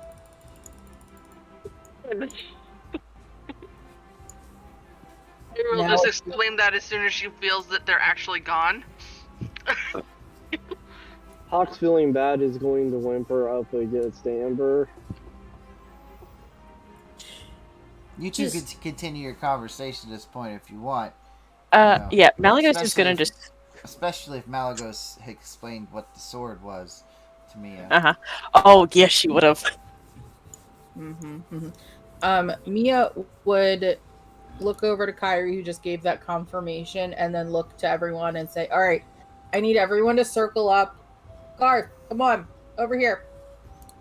Does anyone speak Infernal, by the way? Nope. Oh, then I don't understand what you're saying, Mia. Sorry. If you watch us, even without language, you can kind of see what we're doing and be like, oh, okay. I'm just gonna pop back into regular form and say to Amber, I'm so sorry! She just kind of looks over. Apologies, we don't have time. Amber, Hawks, Amber, he's sorry. He didn't know how to do what he was doing. Amber, Hawks, you guys apologize 4 times. Okay. This is what we need to do. Everybody, we need to search Valley Rest right now. We need to find any possible survivors. If not survivors, we need to look for bodies. We need to see who's here, who's not, that we remember, that we know of. Check. I can interject here and confirm that there is no one here. Nobody. When I was in the only scent I could pick up was that cloaked figure. How far does that, like, what's your range on that? You could cover this whole city? I'm pretty sure I could cover a good fair amount of it. I think that would be up to our DM, though, because it does not say. You're not sure how far you were sensing, because you kind of focused in on one thing, and that was it. Okay, well, I suggest searching around the outer edges, because I can smell a good distance. That I'm certain of. Amber, does that sphere go to a certain place, or just wherever it's attuned to? It stays where it's at until it's forced to move. No, I'm saying, like, when things get sucked up into it, is it just like a void realm? Oh, Pocket domain, Or Oblivion. astral sea. everything inside of there goes to the negative energy plane. What the fuck is that? Sometimes called the plane of death. Oh no. The negative energy plane collapsed into the elemental chaos, mixing all of the other planes. It's the opposite of the positive energy plane. Extremely hostile plane to all forms of life and energy. Only the undead could travel with impunity there. Well, shit. So they're dead. Anything got sucked up and it is dead, but we can look and see if anyone managed to get hidden or out of town. Just We can do think- that in like teams of 2 or 3. We don't have to do that as a group. Jason can go with one group, I can go with another because we can talk to each other no matter how long. I can also offer to telepathic speech, and we can split up into a group of 3 groups if we need to. Need to do this quickly and efficiently in case anyone is hurt. Hi friends, welcome. So good to see you. It's been a couple days. Sorry it had to be under these circumstances. We'll have a chit chat later, I'm sure. Everyone, this is Amber. Amber, this is everyone. We'll talk about it later. I just awkwardly wave and go on my way after offering the potion. I assume this is not the time for formal introductions. Nope. This is look for survivor time. Galen, Saren, Go Hawks. that way. That way. Hawks, use your telepathic link. Okay, I'll let you know if we find anything. Amber, me, Malagos. We'll go this way. Jason, Kyrie. Garg. We're gonna make this simple since you're all searching. We're gonna make it a group investigation check. Everyone rolls investigation. We'll see how many of you fail and pass. Ooh, 4 fails, 5 successes. Amber is the first one to find something of interest. As you all search, you find no bodies, just debris, and it's Amber first that finds a black crystal laying under the covers of a disheveled bed. Hawks, you find a few of these as well. I would on the call seat, out. on the seats of chairs around a dinner table. Malagos, you find one in a bathtub. Are these soul Do I gems? I would have called out to the others and brought the thing over and asked what it was. If they're in places where people probably were, I would say these used to be people. Hey, we got a crystal here. I'm reaching out to Mia. Mia will say, same, we got a bunch. And then inform Jason's team. I'm sure they've found some too. Reach out to them. I'll tell as well. Hawk and Jason that we think they're probably soul gems, or in the very least, they used to be the people that lived here. So then we found where our missing villagers went. I mean, did anyone tell Mia, Jason, and Amber about what the dragon said he felt before he left? Because we don't know that he felt mass death. So, like, in our minds, you could be like, well, yeah, we can just get these people back, and then Valley Rest will be hopping again. That would be like part of the whole Sparkshead thing. I'm that said. gonna mention that while we're speaking telepathically. Going to be some kind of energy source. Amber, do you know any kind of magic Charir would use with people gems? I have no Feels like idea. a bad Steven Universe reference. Does anybody want to inspect the gem? Yes. Yeah, I will. Can I assist? You could do Arcana or Perception. I'm gonna do Arcana, since that's more what I'm familiar with. Never mind. It's foreign to you. Hawk's looking over a couple of the gems you found. It's a dark kind of crystal, but if you hold it up to the light, because there's still some fire burning, you can see what almost looks like a humanoid figure, almost a shadow inside the crystal. Hey guys, hold these up to light. You'll see some kind of shadow here and there. Humanoid form. So it's possible that they're still alive. I don't know if that's the possibility. Our dragon friend did say they felt mass death.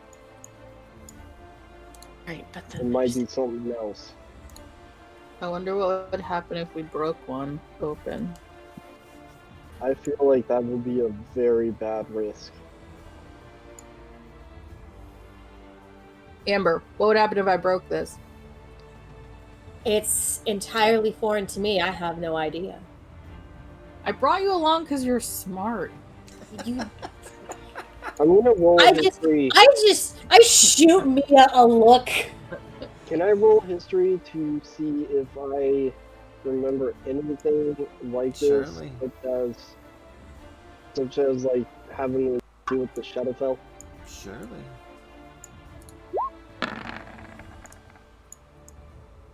Nothing comes to mind. One of these up.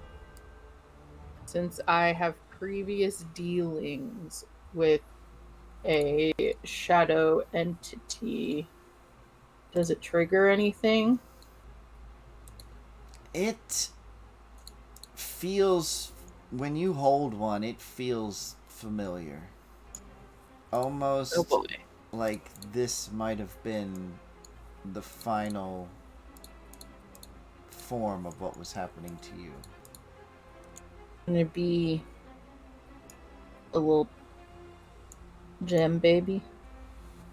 That is a bad Steven Universe reference. Yeah. Anything but Paradox, please. Which got on my nerves. I love that show. I get the feeling that I was turning it, like I would have turned into one of these if I didn't get rid of Black Razor. Yes.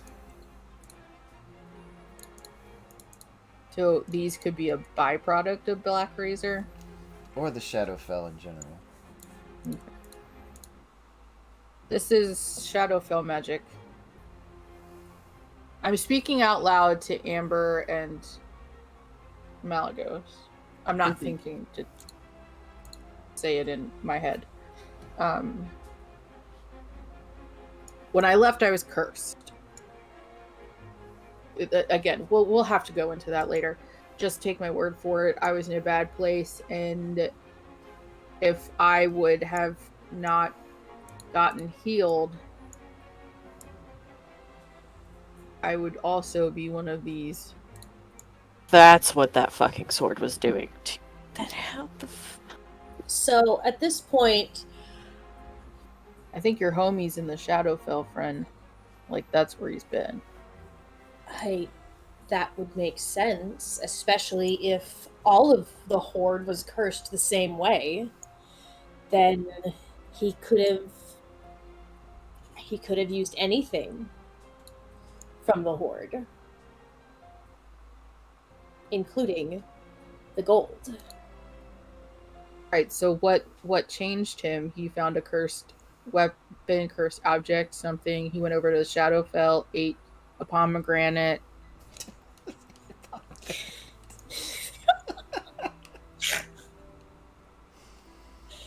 Would any of this line up with what they had to talk about with Kev Corvus? When Mia asked what turned him, Kev Corvus had explained that whatever the dark energy was that the colorless one had taken in was then transferred to Charir when he slew the colorless one. Alright, so Malagos is gonna go, well, actually about that. So, we met someone named Kev Corvus, Silver Dragon that saved us. And so essentially, the 10 original dragons, there was an 11th one, the colorless one, and then she's going to go on to explain, like, how the colorless one basically got the power from, like, 3 of them, Right. and then... Daddy Samuel and then Charir told us that. worked with all the other ones, took their energy into him, slayed the colorless one, and took his energy into him, and apparently it was dark.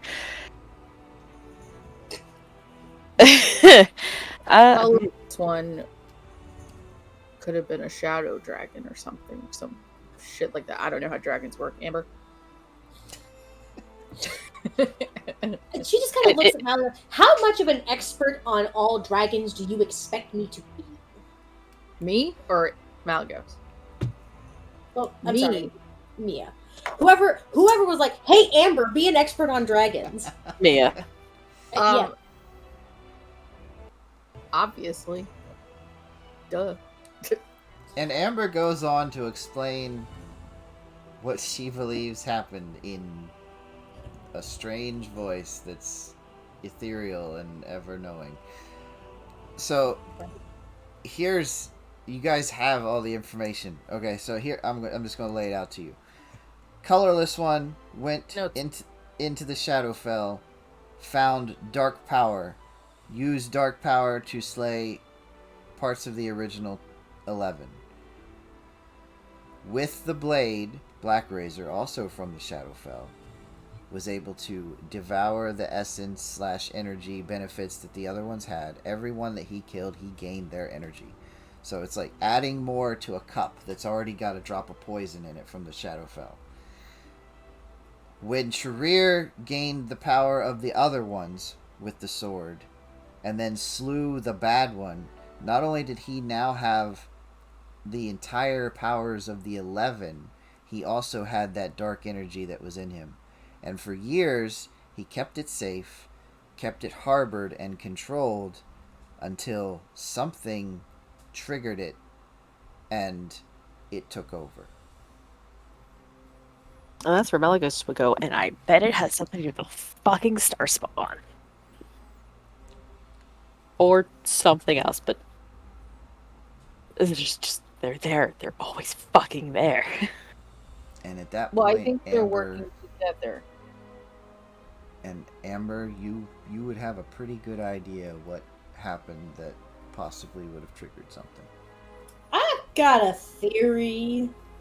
What the fuck is your theory? A hard simp for Charir.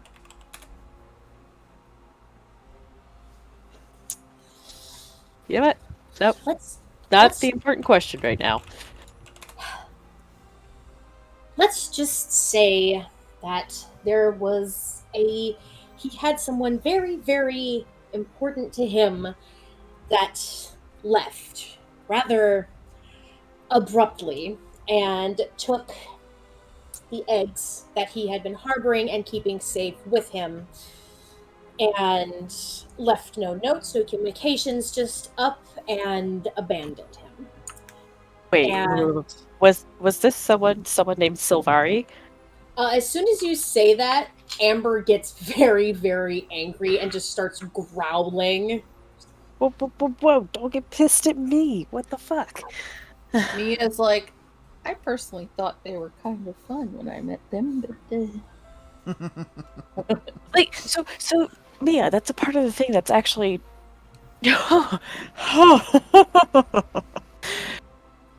what? When we met with Corvus, there was a thing that's like the Lady of the Lake, Sylvari, and Lodestone. Long story short, big, tall, and ugly. Yeah, we fought him at the lake. You described Charir. Yeah, that fucker was there along with another magician who we almost fucking killed. Didn't fucking kill him because Hawks ended up actually dying and then brought back to life. There, Kaylin didn't pick on Kaylin was kicking ass. And then got flung off a floating dais.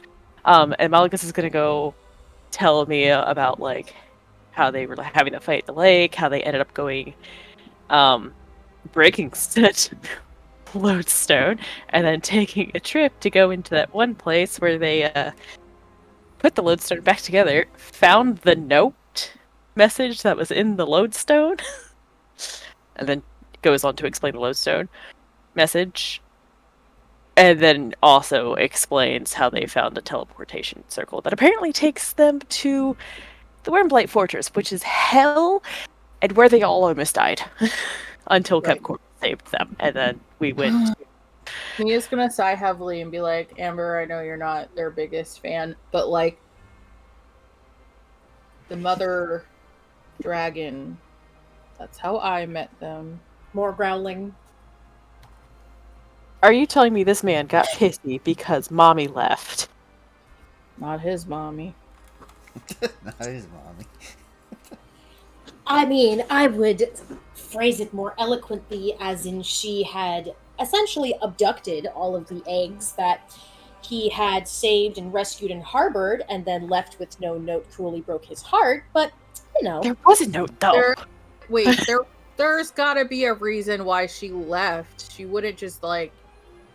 The person I met didn't have malice towards those eggs.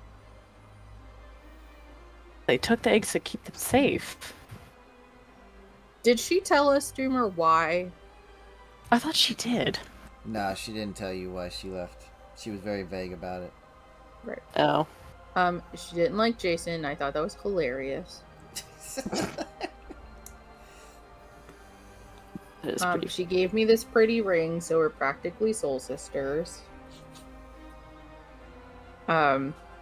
She cured one of my other cursed things.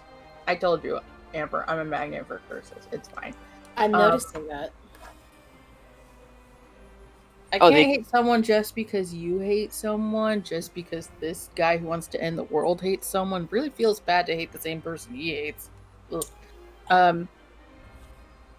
But I know you want to see her as awful because she was your competition, but there had to be a reason, right? That she took these eggs. Maybe she saw something in him that was going to be destructive. Maybe she thought that he was going to kill them to take their power, like he had done with the others. That's all possible. That's absolutely possible, and more than likely, given everything I've learned. Amber softly reaches for her missing arm. Yep. Oh, absolutely. She's alive to reach, okay? One of my more masterful crits, I might add. Yes, that was beautiful. Shit, you crit took an arm. Well done.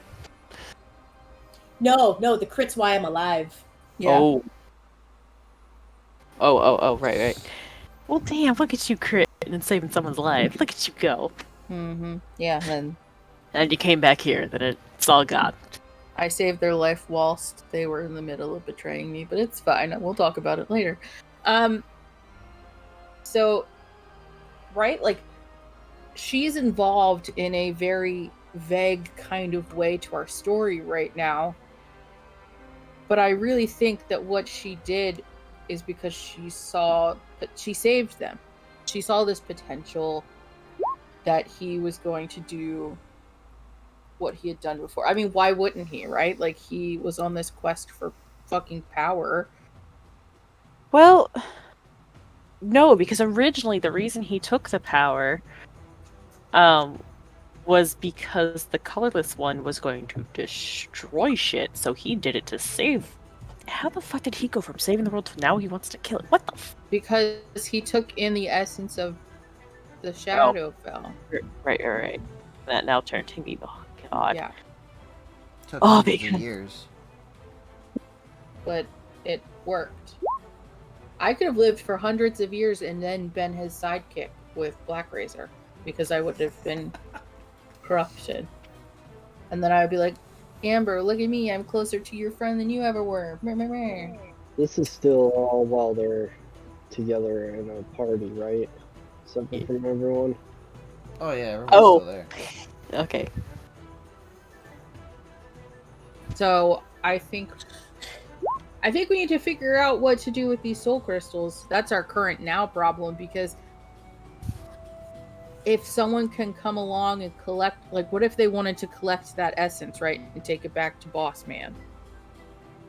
And we thwarted that. That's why they were doing the sucking thing. We aren't Do we have noodles. a vault in the stronghold? We do. Yes. Maybe the safest place for them? I don't know, because if they can scry on any of these things, that's, 100,000 reasons for them to find exactly where these things are going to be. And then if we lead them to the stronghold, I could always send out a message off to Jessamine. See if she knows a place to keep them. We still need to check in on Jessamine because okay. So what we also found out, and we need Yeah, is to which- find somebody who can see invisibility consistently, so we can make sure we're not being scryed on.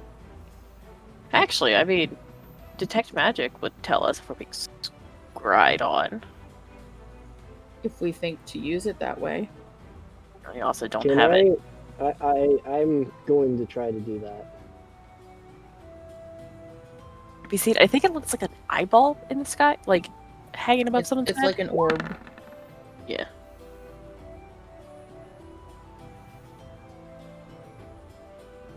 Do I detect anything at all?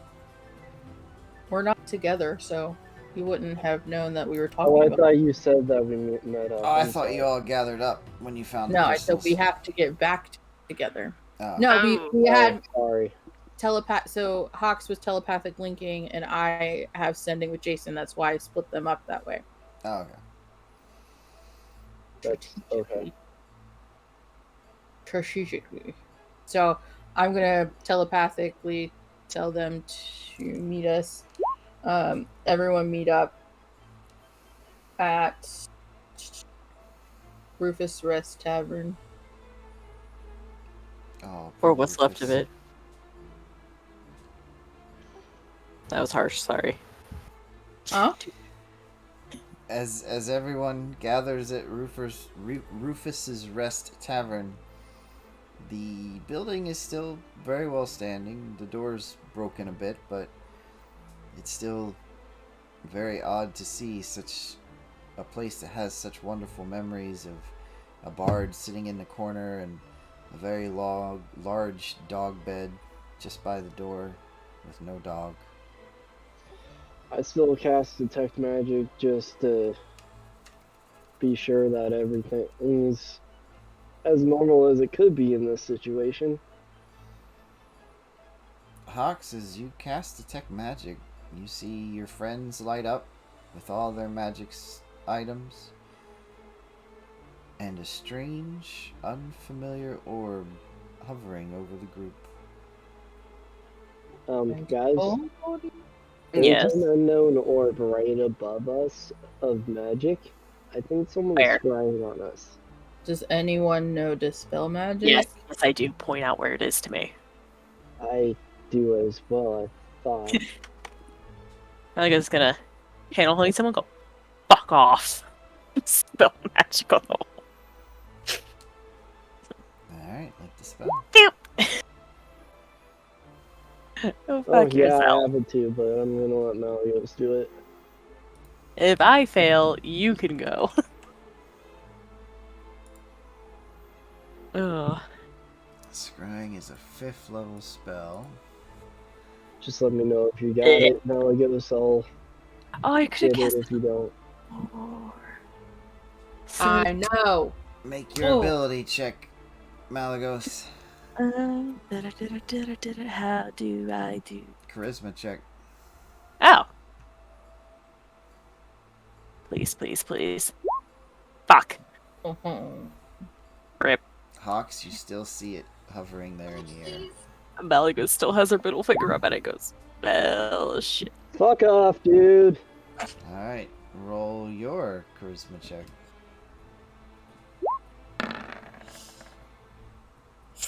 Fuck! Yeah. Malaga, or Hawks, it's still Jason. floating there. Do you need me to Yes. try? We're all just I'm sitting a here. charisma-based character, though. I'll also flip it off and tell it to fuck off. You're also you're an intellect. Aren't clerics intellect I don't think so.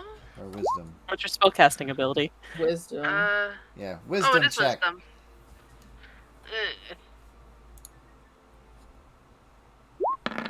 I Come just on. did save. God damn it. God damn. Give me a check. Come on, Kai. Oh, Hawks, you watch it wink out of existence. It's gone! Third time's God, a- who did it follow to get here is the thing. is that the one that's been scrying on Saren? Hasn't Saren been worried about being spied on? I can't tell where it was coming from. All I can tell is that it was there. No, it wouldn't have been the one on Saren because I was specifically watching just her. This one was watching I mean, us. you were Me all and- in a group, and it was over the group. I mean, We don't So know. there's no way to know if it was just Saren or all of us. nobody Well, thought that's to like scatter. Well, that's the thing. Like Sarah, like even when I was like Malagos was standing next to Sarah, it was literally right above Sarah's head, looking at her. But like earlier when they were detecting magic, they didn't see an orb. Was it directly over me in the group or just the whole group? He was just generally the area of the group. Well, whatever it is, it's gone down. It got flipped off like 3 times. I mean, yeah, it took 3 of us, but it's gone. Talisman comes back. I will tell you if it does come back. So now we can talk. I like go find a stool. There's still left. I like take a stool on the other side of the bar so I can look at everybody and I'm like, have a seat. Gary sits. Mia falling back into leader position. I just want to mention to Mia the vision that I had when I was talking to Ixen about Shadow, Flame, and that at one point there will be a sacrifice that I will have to choose. Okay, well that's something you're gonna have to think on. Shadow and Flame, that could be our friend Charir, who's a dragon. I have a feeling that the sacrifice has something to do with this whole situation too. Okay, well we need to start from the beginning and hash it all out. So we're all on the same level about what we're going up against and what the stakes are, and Yeah. giving you a chance to say if you're in or out. I already have discovered that this is probably the entirety of existence at this point at stake. Isn't it always? Isn't it always? Yep. Ixen may have been very vague, but he was very clear on one thing, that a sacrifice would have to be made, and That was after you pissed him off, wasn't it? that all life is on the line. Again, we have a lot to talk about, so we'll factor that in as we're talking. Okay. What was the artifact that he stole from us in the beginning? The rod. It was a rod. I think we have notes on it somewhere. I forget what For those of you who weren't around when Light's Gambit was starting, we had gone through a couple of dungeon delving type quests. One of them, we found an artifact, and we were getting that artifact back to surface when we were accosted by who we now know as Charir.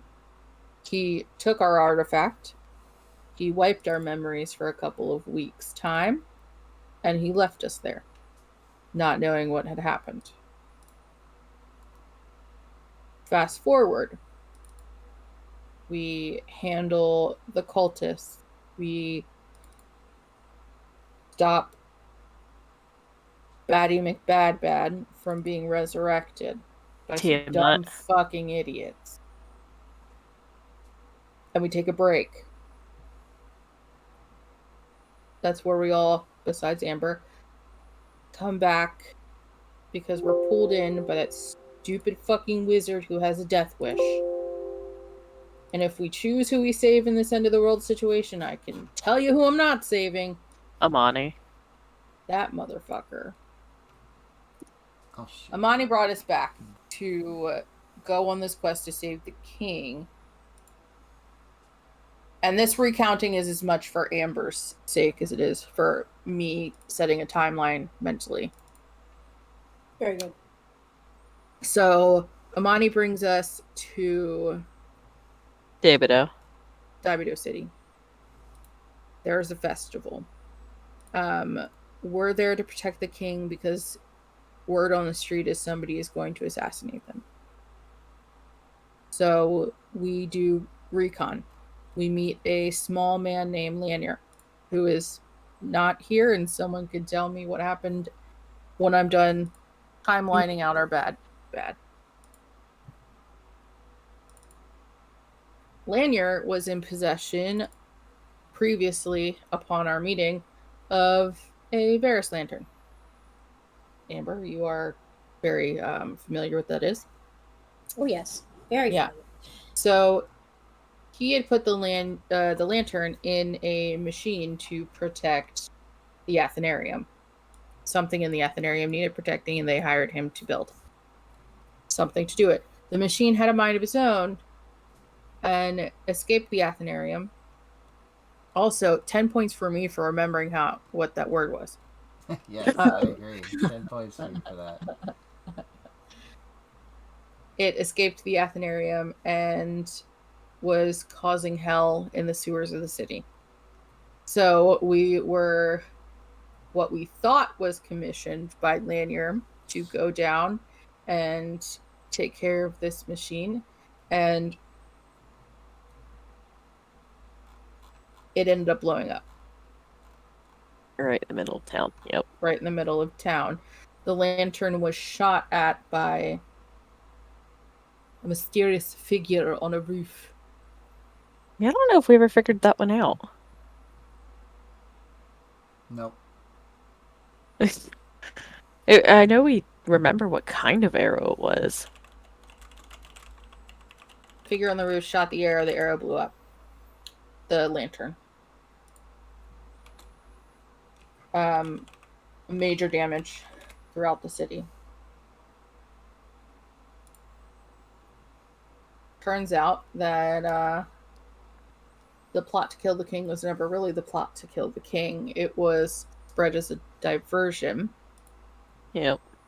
And then they enacted a secondary diversion where they stole the prince. We went to retrieve the prince. As we were fighting for the prince, they were enacting a mission to get the key that the city had. The Key of Ternok. Key number 2. The people that we just fought today were the ones helping distract so the key can be stolen. So we met them weeks ago. After that, shortly, is where I split with you all. And I want to apologize for my hasty departure. I did leave a note. Irie, did hope you got my note. I will refrain from hugging you again, but I missed you. Yeah, please don't touch me. I appreciate that.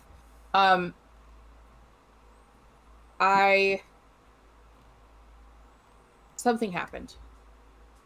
And Black Razor had decided that the work I was doing was not good enough. If you weren't aware previously, if I hadn't met you, like Hawks is new, my weapon was sentient. Ergo, I could hear it in my brain noggin. So, like, wave. Yes. I got Black Razor at the same time that Kaylin got Wave and Garth got Whelm. I should have known by the fact that it didn't start with a W that it was no good. Hindsight. It decided that because I could not fulfill my part of our bargain, that it was going to take back everything it had given me. Which, in essence, if Jason wasn't in the room with me, I would have died. I was very lucky to have been saved. And I repaid him by stealing the sword back after he took it away and running away in the middle of the night. I did this because I wanted to get rid of Black Razor without putting any of you in danger. I know that was a shitty thing to do, but I also know if I told you that, a lot of you would want to stop what you were doing to help me. And I was confident enough in you to send you forward to do the things that our group was supposed to do without me. Please Because don't ever let Kaylin be in leadership again. I'll wait totally to see what terrible. Kaylin has to say about that, but noted. I'm sure Kaylin will have a lot to say about that. But I left so I could handle that, not knowing that it was going to be connected. Jason realized I left and he followed me. Together we found our way back to where we were staying during our hiatus. I went to a city to meet up with my previous employer, who was an artificer. Terry sent me across the world to meet Amber, because Amber is a subject expert in things Black Razor.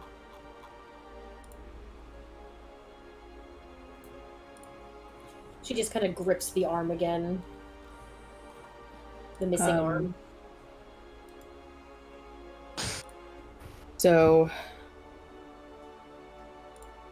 that part of the story is a little complicated, but just know that I'm no longer under the affliction of Black Razor, and I have an excellent sword from an excellent blacksmith. And Amber wouldn't be alive without my help. Okay, moving on.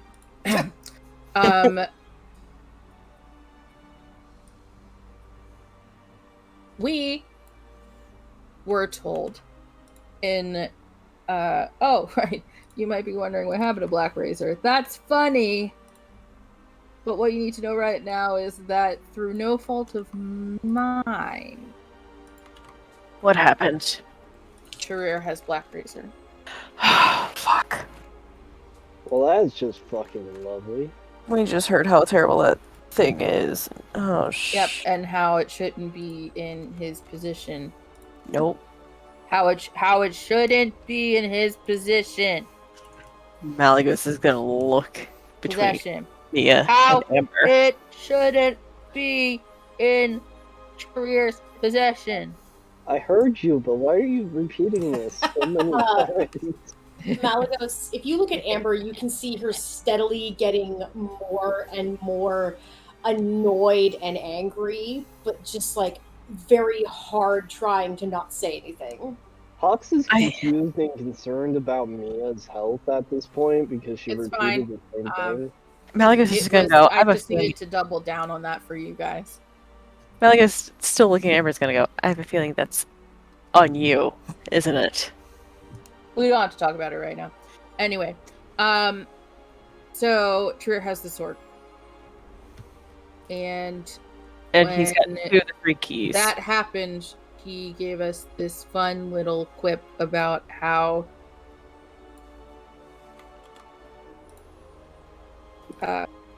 it was our lives or the lives of the people we loved, and we didn't know what that meant until after, and he told us that Valley Rest would burn. And that's how we ended up back here. I have a feeling that you guys have a lot to fill me in on the time in between. And well, no, because Malagos would have explained that while they were like in the. So finish. Here's right where this is where I need you to collaborate with me on the things we know timeline. So we know that we met Charir and he took the rod. We don't know what the rod is. We know that the Varus Lantern was part of some shenanigans. The church is possibly to do with him because in plain sight, one of the things that Kev Corvus, the dragon, told us was that it's possible he would have, workers in plain sight. So do you remember those shadow assassins me and Saren dealt with? Yeah, they were probably whoever was working for him I gotta is get him over creating to Jessamine.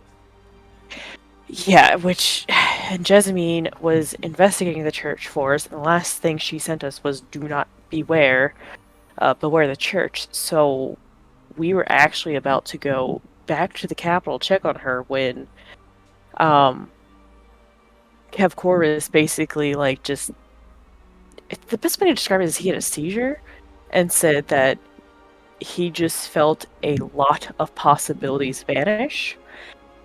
And we asked him what that meant, and he said death, lots of death.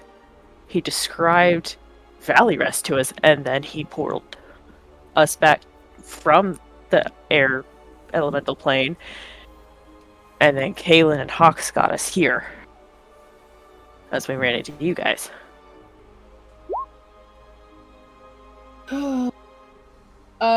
You don't have to go to the capital city if someone could just send a sending spell. I don't know that. And plus, I'd rather check up on Jessamine myself. You don't have... Kyrie, do you have a sending spell, readied? I think you've used it before. do have it readied. Hawks is visually distressed about this whole thing. Hawks, I know Do you it's even your know lover. the coordinates for teleportation circle in there? I studied the circle at the Adventurers Guild. Hawks, I know that's your lover, but there are bigger things, unfortunately. Before you go, because I can't spare anyone to go with you, let Kyrie reach out. Fine. Besides, Jasmine's like a werewolf. She can take care of herself. She flung me about easily enough. There are also forces stronger than all of us at work here. Jasmine has the entire guard. I think she can handle herself for the most part. She's not stupid. Kyrie, reach out and see, and then we'll factor that into the list of things that need to get done. Hawks, give me a 25-word message you want me to send to Jessamine. I'm gonna let Hawks mull that over. We're probably gonna have one more session next week before the break, because we have been going a long time. Yeah. And it's been a lot of lore. It will give everybody a few days to let everything sink in, to let realizations hit, and yeah.